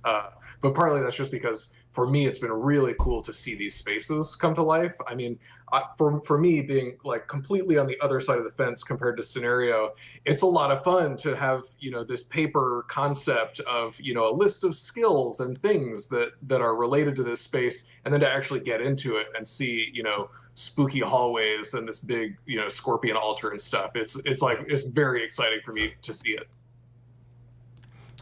Yeah, you don't want to do tier 4, tier 5. You're not that sweaty of a player. I don't want to do it in the vein that, like, that's where the best gear comes from anymore. Like, I still think unlock should come from 3. Like, that's a pretty good, and you could have like the higher item level stuff and maybe something more rare, but like hard modes, challenges, things like that, that was never really meant for like better gear. It was meant for like bragging rights that you're like, you did it. Yeah, tier 5 3-mans, that's a different ball game too, because like 3-mans are such a weird thing with group comps. Like it has to be like tier 5 3-mans are just, they're not even difficult, they're monotonous. They're long, they don't need to be that long. The bosses just have so much morale, they're just morale sponges. The mechanics are not challenging really.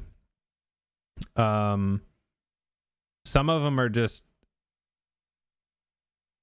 like unfair is not the right word, but like I was thinking of the little cyclones in I can't think of the name right now. You know what I'm talking about though. The one with the alligator and the eagle and all that stuff.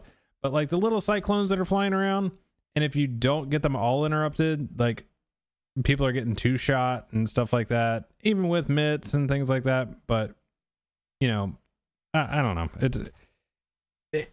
It's not difficult. It's just kind of like an annoyance almost.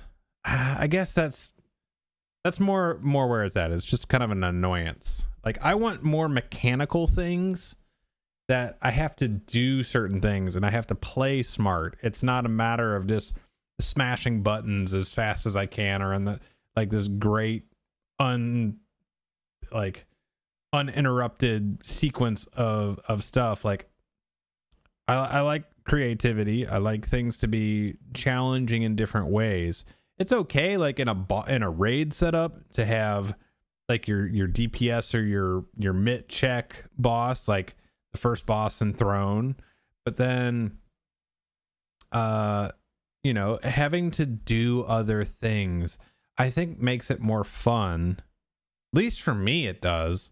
Because like just going in and just DPS racing everything all the time, it's kind of boring, to be honest. So, and please no more arena where certain combos just mean death. Yeah. So like, yeah, I'm with you there. Well, and one of the things too that's interesting is usually when we're building landscape, we just kind of do our thing, and as we're building, we're working with our content folks and systems folks, saying like, oh, this is a cool place for this is a cool place for that. And for us, it's a really different experience because now like we're not the ones kind of spearheading the design and direction of the space, and often it's really up to us to find the spaces on the fringes of an encounter where we can add the character, as opposed to on landscape where it's like the character of the space is front and center right in the middle of everything. And especially too, like, oh, sorry, go ahead. I was just going to say, when we get to this point, like there's a lot that I can say about this instance because players have seen it too. But like when we get to this point, part of what's really both challenging and fun, I think, is that we get all of these different designers from different fields into the same space at the same time. And we're really working to make sure that this is like, you know, both thematically appropriate, it has the right look and feel, it has the right gameplay length, it has the right, you know, spaces that we need for different gameplay mechanics. For those of you who've gotten into that final boss room, like that room looks very different just on the surface compared to when you're in the instance running the encounter. And then the mechanics that we add into that space force you to interact with the space in a very different way. So there's a lot of both challenge and fun to be found in, you know, our various disciplines coming together at this point in the process where we can plug all the pieces in at once. Yep. Since this is live on Bull Roar right now, I don't think we have to worry too much about spoilers. There may be some like key mechanics when it comes to boss encounters that we want to avoid. But is there anything that you found while working on this space with your content designer that you were partnered with that you're really kind of interested and excited about talking about for this instance in particular? I mean, the coolest thing about this space is the scorpions, and it's very exciting every time we get a new thing that we get to work with. And you know, there are limitations to everything we do, but we were really excited to see how we could push the 3-player instance here. So three-player instances are really challenging for us to design because we don't know or we don't have the same sort of fixed understanding of what the player group composition is going to look like. So we get to this point we were just talking about that. We have a strong sense of the theme of this space. I mean, Scenario's done an excellent job with this space. The scorpions all around, the mood lighting, the twisting, winding tunnels, and then we get to a point where we want to make sure that the, you know, encounters reflect some of that. So the feedback has been really good so far. I appreciate the feedback that we've gotten up to this point. But it's really exciting when we get to the point where we can sort of plug in, you know, like we know that there's a cult here. We know that there are scorpions here. How are the cult members interacting with the scorpions? How are players interacting with both of those? How are you forced to, you know, backpedal when you see an unexpected mechanic for the first time? When you get into this darkest part and you maybe start taking damage because the shadows are so deep down here. Now, one of the things that you know, with the content designer that was working on it, and usually the breakdown between content designer and a systems designer in these spaces is the content designer kind of handles the in-space logic for what's going on, and it's your role as a systems designer to handle the mechanical logic of, you know, what the mobs in the space are doing or what effects might be flying off of them at any moment to mess with the player, right? Precisely, yeah.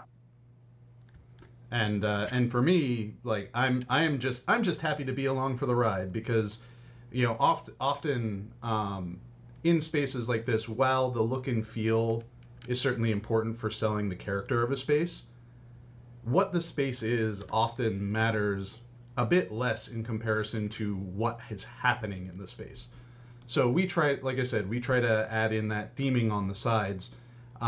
This instance space, for example, was an opportunity for me to play around with structures that we haven't really used much before when it comes to building a dungeon space, and trying to make a space that meets the goals of our content designer, meets the goal of Ongmak when it comes to the actual space. So I'm coming up into the second boss encounter room, for example, and the space as I originally built it was going off of a map that the designers had passed on to me, and these rooms were much bigger than was originally expected, just because the way we as world designers perceive space is a little bit different than how other designers might see a space. So like we kind of took the map very literally and made these boss rooms match what we assumed to be the scale, and then that came back as a round of feedback. We're like, well, this is too big, we need to like shrink it down a little bit. Where are spots where we can shrink it down? And working with the content designer who was building the encounters, basically saying like, okay, you put down these like crate walls, for example, to kind of close off the areas that you want to close off, and then I'll come back in later, and if we need to spruce things up a little bit, we can do that. It's always a challenge in a boss room to make it feel like a real sort of lived-in space at the same time that it's like an appropriate mechanical space for a boss encounter. I'm sure many people in the chat right now know, you've played a game here or there where you get to a big boss arena and it's nothing.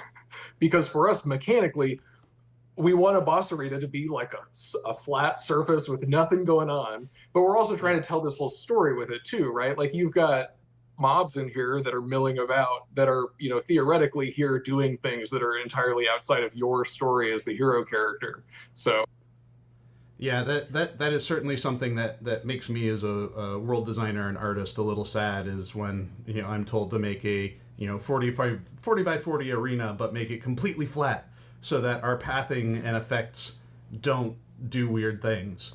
Well, yeah. So that leads us to doing things like I've done here, where we have like how many encounters have you guys played where stuff is broken because it's either an LOS issue, or you're standing on something that forces something to go into anti-exploit, or just any of those things like that? I'm sure that's a challenge for an older engine like this, where just the logic is old. So like I'm sure pathing is challenging, because a lot of people don't think about this too, is like when you have like follow, for example, like you literally draw a point between the two characters, and that's why like people fall off mountains and rivers and all that kind of stuff, is because if this person's walking this direction and it's directly a 2 point, it's a line, and if this person goes here, well, they don't follow the route, they follow the person. So they can cut corners and stuff. And so that happens with the leashing or the tethering in with mobs as well. So it can cause all kinds of problems. So it makes sense why they would do like flat arenas like that to do it, just because logic is weird. Planks and whatnot embedded in the floor, and these debris piles. Actually, it's interesting too, because I've seen a lot of issues over the years with targeting in stuff like this, where there's like 2 layers. Like you've probably seen it where there's like rubble piles on top of grates or on top of the ground, and you'll lose the targeting underneath that because it's 2 different layers. That is something that has always driven me nuts, because like positioning is key in a lot of things.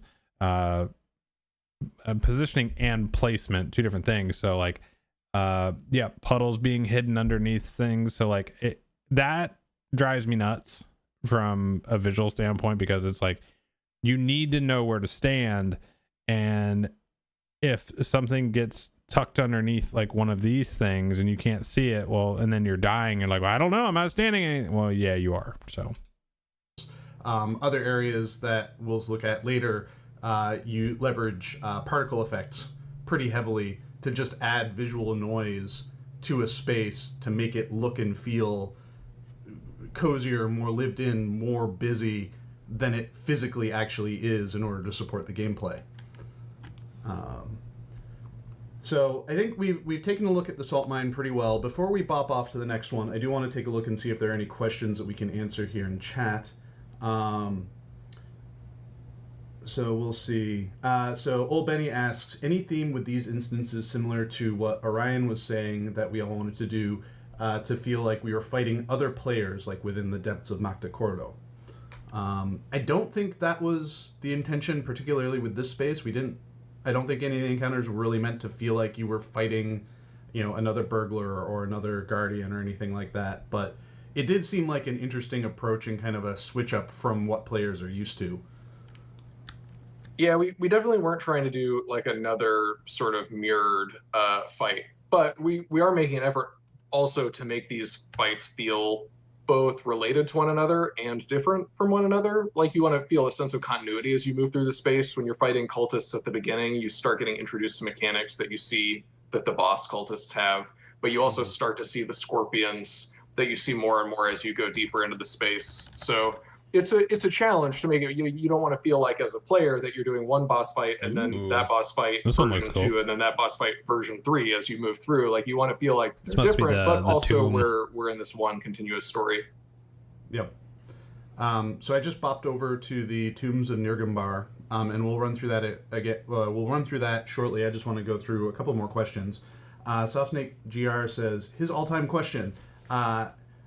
You make so much landscape in the world and only for level 150, why don't you make landscapes that have some live events or world bosses like warbands or roving threat-like bosses? I think we've kind of, and if aspects of the Veil of the Nine event and prior world landscape bosses have shown us, is that, doing big, bold encounters like that on public landscape can be challenging, both from a balance perspective, because you have no control over how many people are going to show up to that fight. Like, you could have a roving threat on landscape and it's just you and a buddy and you have no way of being able to beat it, or you have something like a ring wraith show up and you have the entire server descend on it, and that makes balancing those encounters really, really hard, and why we tend to lean more towards instancing and more towards things like missions and skirmishes and whatnot to have those kind of signature experiences. Not to say that we won't do those things in the future, but it does present a design and balance challenge when those things are put on public landscape.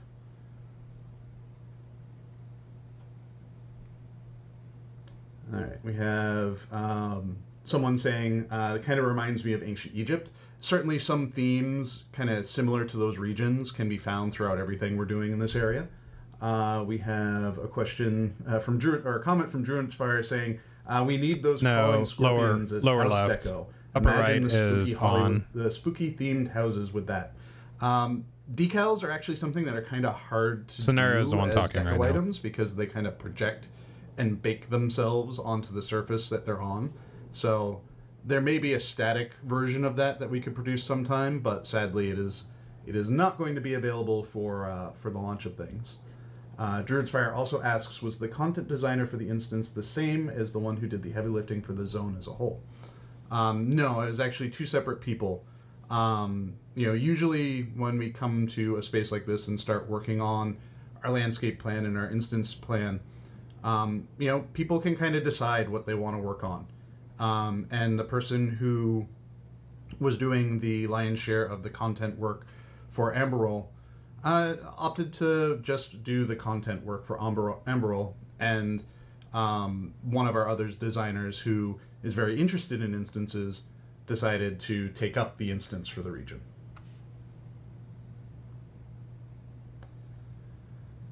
Let's see, go through. Last one's for you, Scenario. Any housing items coming from these instances? Any housing items coming from these? It's from Old Benny. What I guess for the. Yeah, there are a few. There are certainly a ton of housing items coming with this update. I think I've produced about 200 of them based off of all the deco items and objects that we had created, that the art team created for us for this update. And we had a meeting. What was it, last week before, where we kind of like looked through all of it and earmarked what reward vectors all of those would have. So there are definitely a lot of heavy themes from this region in the housing rewards. The big torches, not so much, but a lot of structural stuff, a lot of flora. So there's a lot. It's all on Bullroar right now. You can find, if you go to Trotter in the Isengard Tavern, you can start taking a look at the housing stuff. And I know Yao Deco de Milieu already has a preview up for those items too. There was also a question about balance. I just to clarify, this is the first Bullroar that the Amber Rule 3-player instance has been up, so there are definitely a few things that need to be tuned about that instance. Boss 2 in particular is there's more outgoing damage than there should be from those bosses. Yeah, that's one of the fun things about Bullroar is, you know, it's a beta environment, or sometimes, depending on where we're at, it can even be an alpha environment. And so we hope for things to be working perfectly, but we expect to get bugs. So for those of you that are wondering too, as I'm walking around these spaces, you're noticing there's no monsters, there's no fighting going on. I'm in the instance 0 version of these. This is the empty version, just so that we can walk around and take a look at the space unimpeded. That's interesting. We're in the Tombs of Nirgumbar right now. I think this is the next instance that we are planning to have available on Bullroar, but I'm not exactly certain of that. I'm not sure what our schedule and timing is for all of these. But this is our Kudzagin instance. Again, it's showcasing the. This actually kind of reminds me of a lot of the new structures that we Street. have from the Shigana asset set. These kind of big, imposing colonnades and whatnot. And I am super thrilled with these assets and to be working with them. And they make nice, really flat excellent instance spaces for you.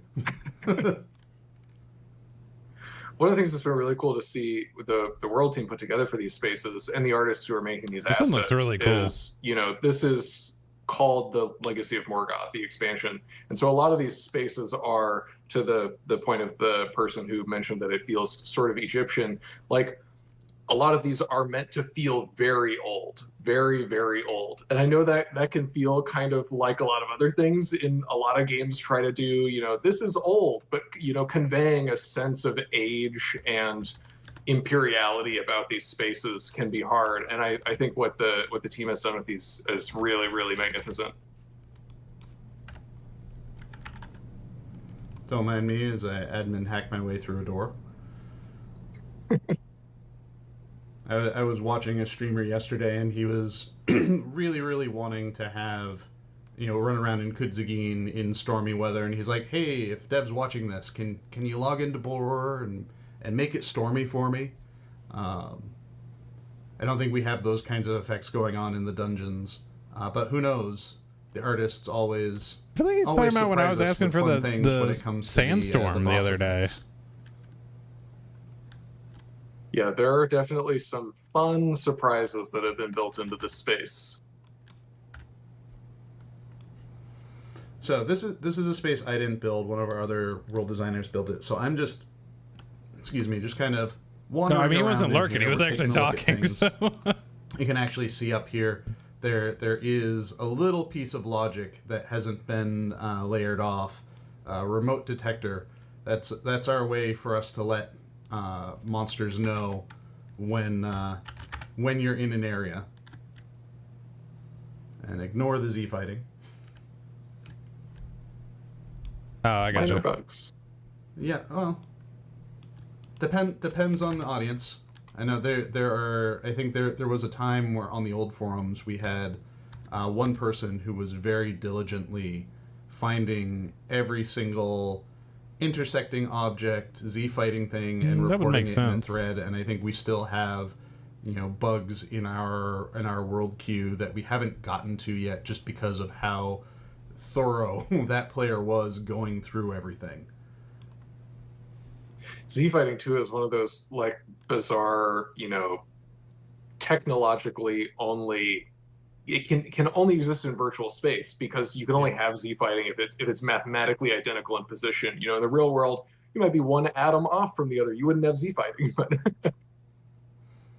yeah. Well, and it all comes down to just the engine just fighting over, or the objects rather, not even necessarily the engine, but the objects fighting over basically who gets to be seen first.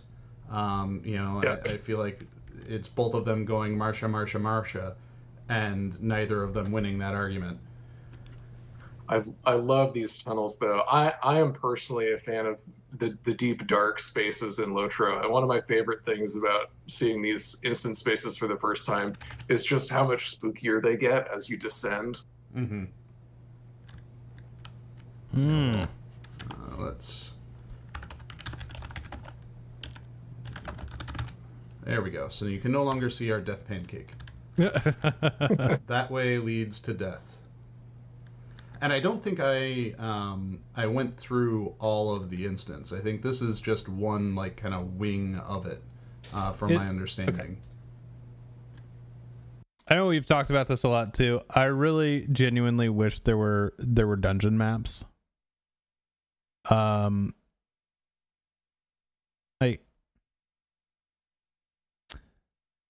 I don't know. Like, is it something that's like immersion breaking for some people? I don't know. I look at Throne of the Dread Terror. That was a good example. I don't know. I like maps. Maps are cool. Like, and just don't get me wrong. Like, maps are cool. The dungeon spaces would be the perfect place to use the parchment style maps versus the overland map, which is, basically the tiles from the mini map, or vice versa. Dungeon maps would be perfect to use the parchment styles. I'd be all about that. That'd be sick. But it's I'm not certain. I saw a question room to walk into. There was a question in chat about whether or not the space is non-linear. My understanding is that the space is more or less linear, but like many of the spaces in the game, it's meant to imply more non-linearity than exists. I think that's one of the great tricks that a level designer always keeps in their pocket when they're building a space like this is, you get kind of your map from your design partners, and you kind of look at it and you're like a little sad because you're like, oh, well, I had all of these other great ideas for this space, but none of them really fit within the linear path that, the designer might want for the space. So then it's up to us to like put little pockets in places here and there that aren't accessible. Things like this up here where you've got this sarcophagus up high that's in an inaccessible area, but it helps the world designer, the artists, tell the story of the space in a way that doesn't impact the gameplay of the space. Let's speed up my movement a little bit. All right. Any other questions? I know there were some questions about class stuff. We're not really going to be focusing on that in this stream. However, Orion is subbing in for Cordovan for next week's Court of the Ring. So this week's Court of the Ring. I was going to say, this is 3 hours ago. I would highly recommend that if you have questions for things that we're not covering in this stream, that you jump into that stream Friday at noon Eastern time, so that you can ask those questions there. Yeah, so for example, this room... Sorry, what? I was just going to say, I'm not going to answer those questions. You can ask them right now. I'm just not going to answer them right now. Yeah. So, as I was saying about like little side rooms and whatnot, and the door that I just deleted, my assumption would be that this door will open up as part of gameplay, but often we'll have little side hallways like this that are just closed off that you can see beyond into without getting access to. And sometimes that does inspire the designers who are working in the space to do something with them. You know, they'll swap out the static door that we put in with something that is openable and can be used for gameplay purposes. So I don't think there's anything down there. One of the things I love about this space too is just like how high up the ceilings go and how it kind of makes you feel tiny inside of it. What was Morgoth getting up to with all of these grand temples and tombs? Certainly no good to be found with the dead here. All right. Well, I think we've gotten a good sense of the look and feel of this space. How about we bop on over to the next one? Next one is the Wells of Forgetting.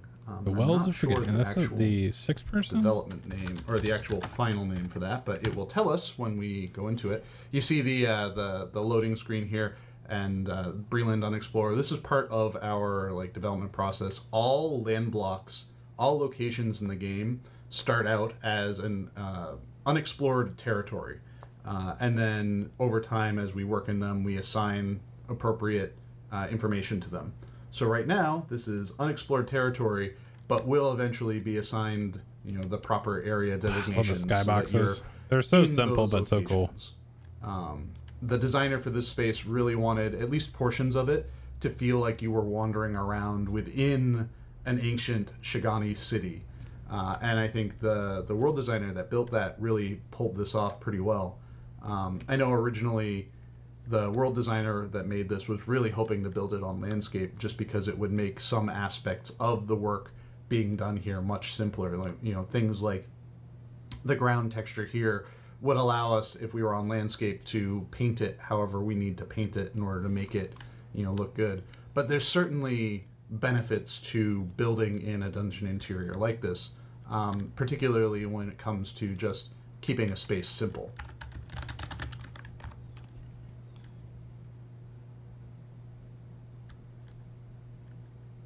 But again, this is another just like it feels cool and imposing where you're walking in here and there are these tall structures.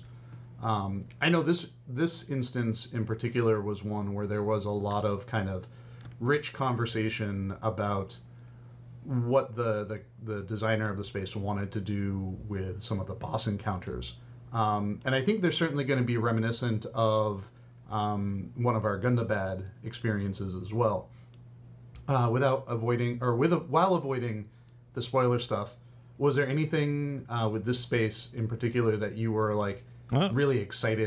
Like, I do not mean this in a mean way, but this particular area that they're in looks very, very plain.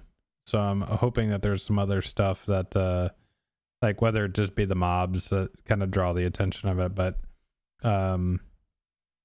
yeah, I mean, I would think like these places out in the desert too. I mean, this could have like some sand drifts along here just to give it that more aged feel, like it's been around for a while. There's been storms and like it's just maybe it's too clean. That's the word I'm going for, because it is outside. Yeah, I think there should be a little bit more with it being outside. There should be a little bit more. Nobody's going around here with a leaf blower and cleaning up all this stuff. So I think it's just a little too clean. About with the ideas from the designer. I haven't actually seen this space since it was basically white boxed, so I'm kind of just enjoying this ride, seeing it, you know, much more polished with the various deco. I'm really excited about a couple of the mechanics in this space. The boss fights in here.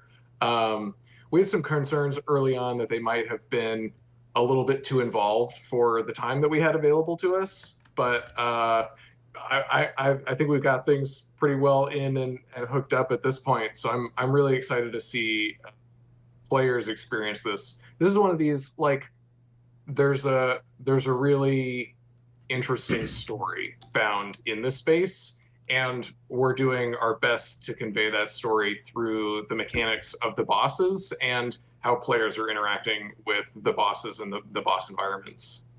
Yeah, this space is one core dungeon with a handful of interesting supporting spaces that you'll go into as part of the mechanics in the space.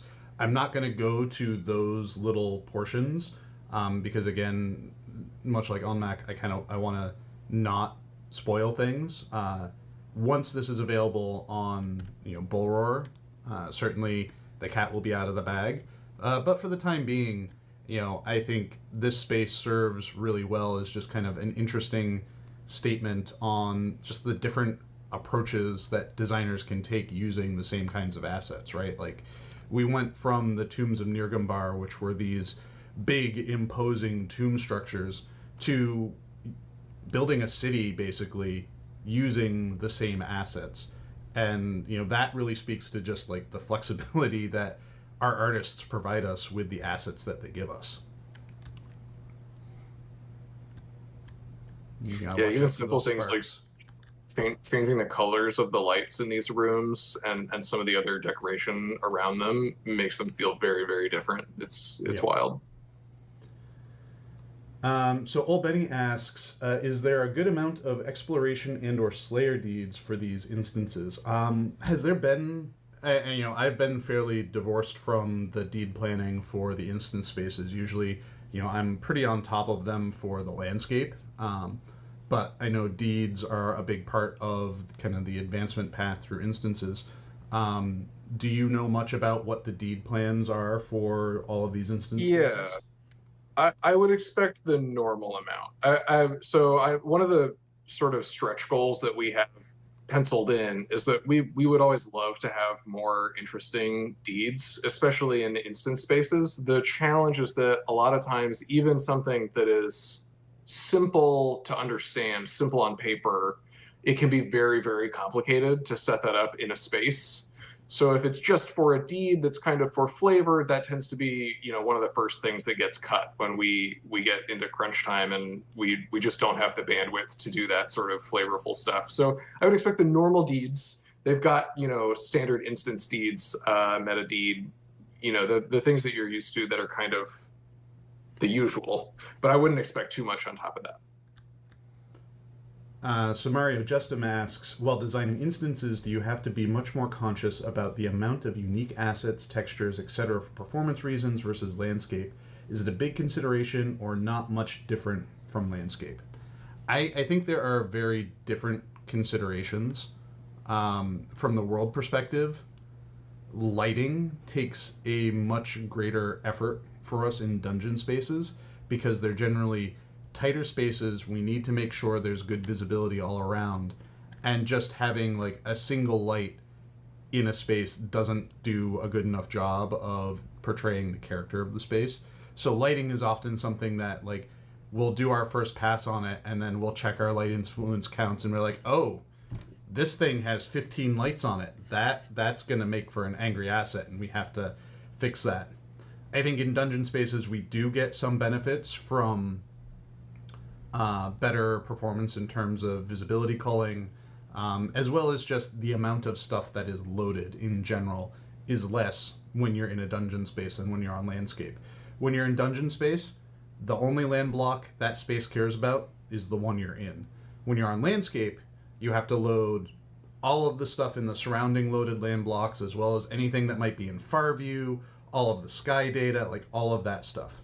So there's a much smaller set of assets that you have to worry about.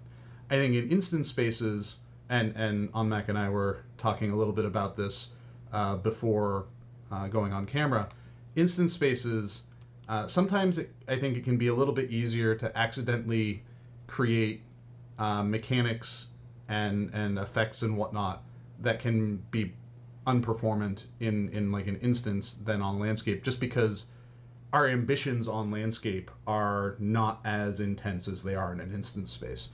So I think we lean more towards trying to be careful about the mechanical performance in dungeon spaces than we are about the fidelity, the art performance. Yeah, every game is different. Every game engine is different. At the end of the day, this is binary running on your computer at a certain level. So it might be easy to say, like I was having this conversation with a designer in this space even a couple of weeks ago. There was a mechanic that we had talked about that was pretty straightforward, But when I got to the point where I was actually implementing these skills and mechanics, I realized, oh, I totally skipped over the fact that the detection was a negative. And like detecting a absence of something is one of those things that for us as humans is conceptually very simple, but for a program can often be extremely complicated because the computer just doesn't have, whatever your code that you're running is just doesn't necessarily know the way that your brain does if something is not there. Detecting the absence of something is just one of those weird things that, like, if you're not careful, it can be extremely non-performant. So, in this circumstance, in that instance, we just work around it and we kind of don't detect a negative. But that's the kind of thing that, like, man, it can rise up out of nowhere. How often are you trying to find something that isn't there? All the time? Oh, yeah, maybe not that. Yeah. Yeah, like maybe every frame, 2 monsters need to always know if there's nothing within 40 meters of them. That's actually extremely bad. We should not do that. Liquor Rock says, this looks awesome. Will this instance have some vendors like in the Isle of Storms? So I think for context for people that are unfamiliar, there is a kind of small section at the very beginning of the Isle of Storms where you can find standard vendors, supplier, provisioner, healer, I believe, are there. And that was kind of added in as sort of a convenience feature, just in case like you were having a hard time with the challenge modes and you just kept wiping and wiping and wiping, and it would allow you to do the repairs that you need to do to your gear, purchase if there were potions pots that you needed to like dispel effects and whatnot. Those were there to kind of help support that. I'm not sure if we have plans for those for any of these spaces, or even if those things kind of fit thematically in some of these spaces. I think with the Isle of Storms, it kind of fit thematically. It's like, oh, well, you're not the only shipwrecked mariners that came across this island and are trapped in an adventure. Whereas something like the Tombs of Nirgambar, or the Wells of Forgetting, like those might not thematically make sense to go there. Not saying they won't go in there, or not saying there's not going to be an enemy with a profession title that is healer that's just going to run up and punch you in the face. But yeah, I'm not certain if something like that is appropriate for any of these spaces. However, the space that I just dropped into probably makes sense for something like that. So we're in the entryway into the raid space, Utug Bur. This space is not becoming available as part of the expansion pack. And this space kind of represents all of our instance designers and systems, helps us build these more organic look. We do want players to understand that these are spaces in these regions that are related to some of the other things going on. Let's see. So Fervogor has a question. Are there any plans? I think I love this hallway. This is last week's, isn't it? They did this last week. I think Cord's just getting back now, so I think that's why stuff's getting uploaded later. So now that I think about it, this feels so good to me. Like the raid space looks awesome. Like, we as designers have matured over the years, and when MMOs were kind of more of a fledgling experience, the idea of dedicating that much time to a single space in a playthrough was kind of like new and exciting and kind of appealing. But now we're all adults, or at least called adults, and we don't have that time. We as players ourselves just don't have that time because life. So having something set up in this way makes it more convenient for everyone to have life in addition to having game. Consider each 2 boss.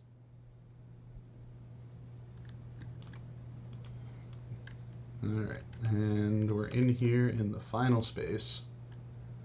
So there's also, we're working with assets. When we build spaces like this, we often work with the assets that we have. So, for example, directly in front of me, this is a placeholder asset, which is going to be getting some unique art. We've already seen it from the artists. And that will anchor, the back of the room and kind of act as the focal point for the space.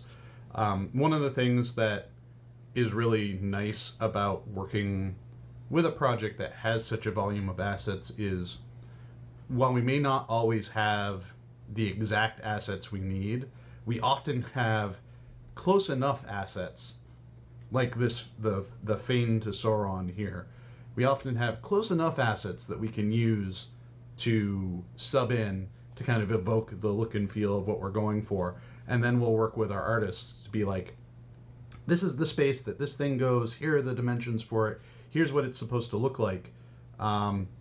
Do your awesome thing, artists, and make something cool and creepy and spectacular to go here.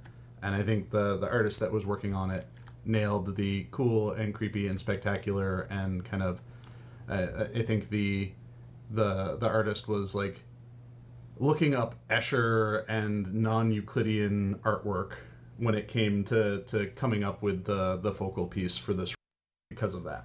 But and jump on in. That's you can pretty much all of it. So I think the actual spaces that they made look pretty sweet. I think they're a little bit more unique than we've seen in a while, so that's good.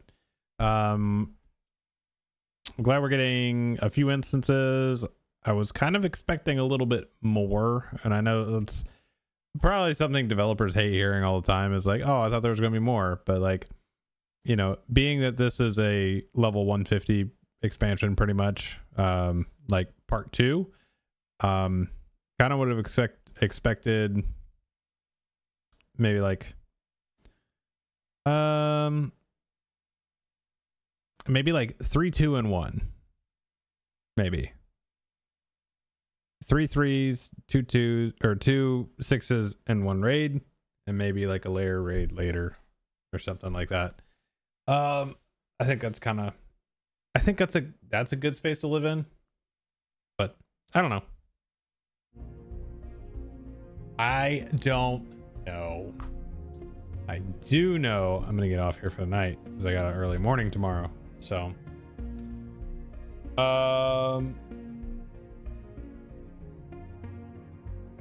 then we'll probably do, I'm trying to think what's going on Saturday. I don't think anything's going on Saturday. I am gonna try to I did pick these guys up. So I know you guys saw these little mics that I was messing around with. Well, I kind of stepped up a little bit and got some better ones. So these guys are ready to rock and roll. These are actually kind of cool because they have, let me go back over to the main screen here for a sec. So this guy's cool because this actually has magnets. They actually wear it like that, which is fantastic. I won't be doing that for golf because that thing will just probably fly off. But it still has a clip, so I'll still be able to do that on like the like on my hat or whatnot. There, you can see a little bit closer now. Whoop. You can see a little bit closer now. Oh. So these guys will be fun. But yeah, I'll hop out of here for tonight. We'll be back on Saturday night. That one I'll have a little bit more time and freedom to do stuff, because I'll be off on Sunday. Like I said, hopefully we'll get to play some golf. Get a live stream of that going. We'll be playing 18, so it'll be a few hours, so it'll be a nice stream to have. But on that note, I'm gonna get out of here. You guys all have a good one, and I'll catch you on the next one. Cool. Later.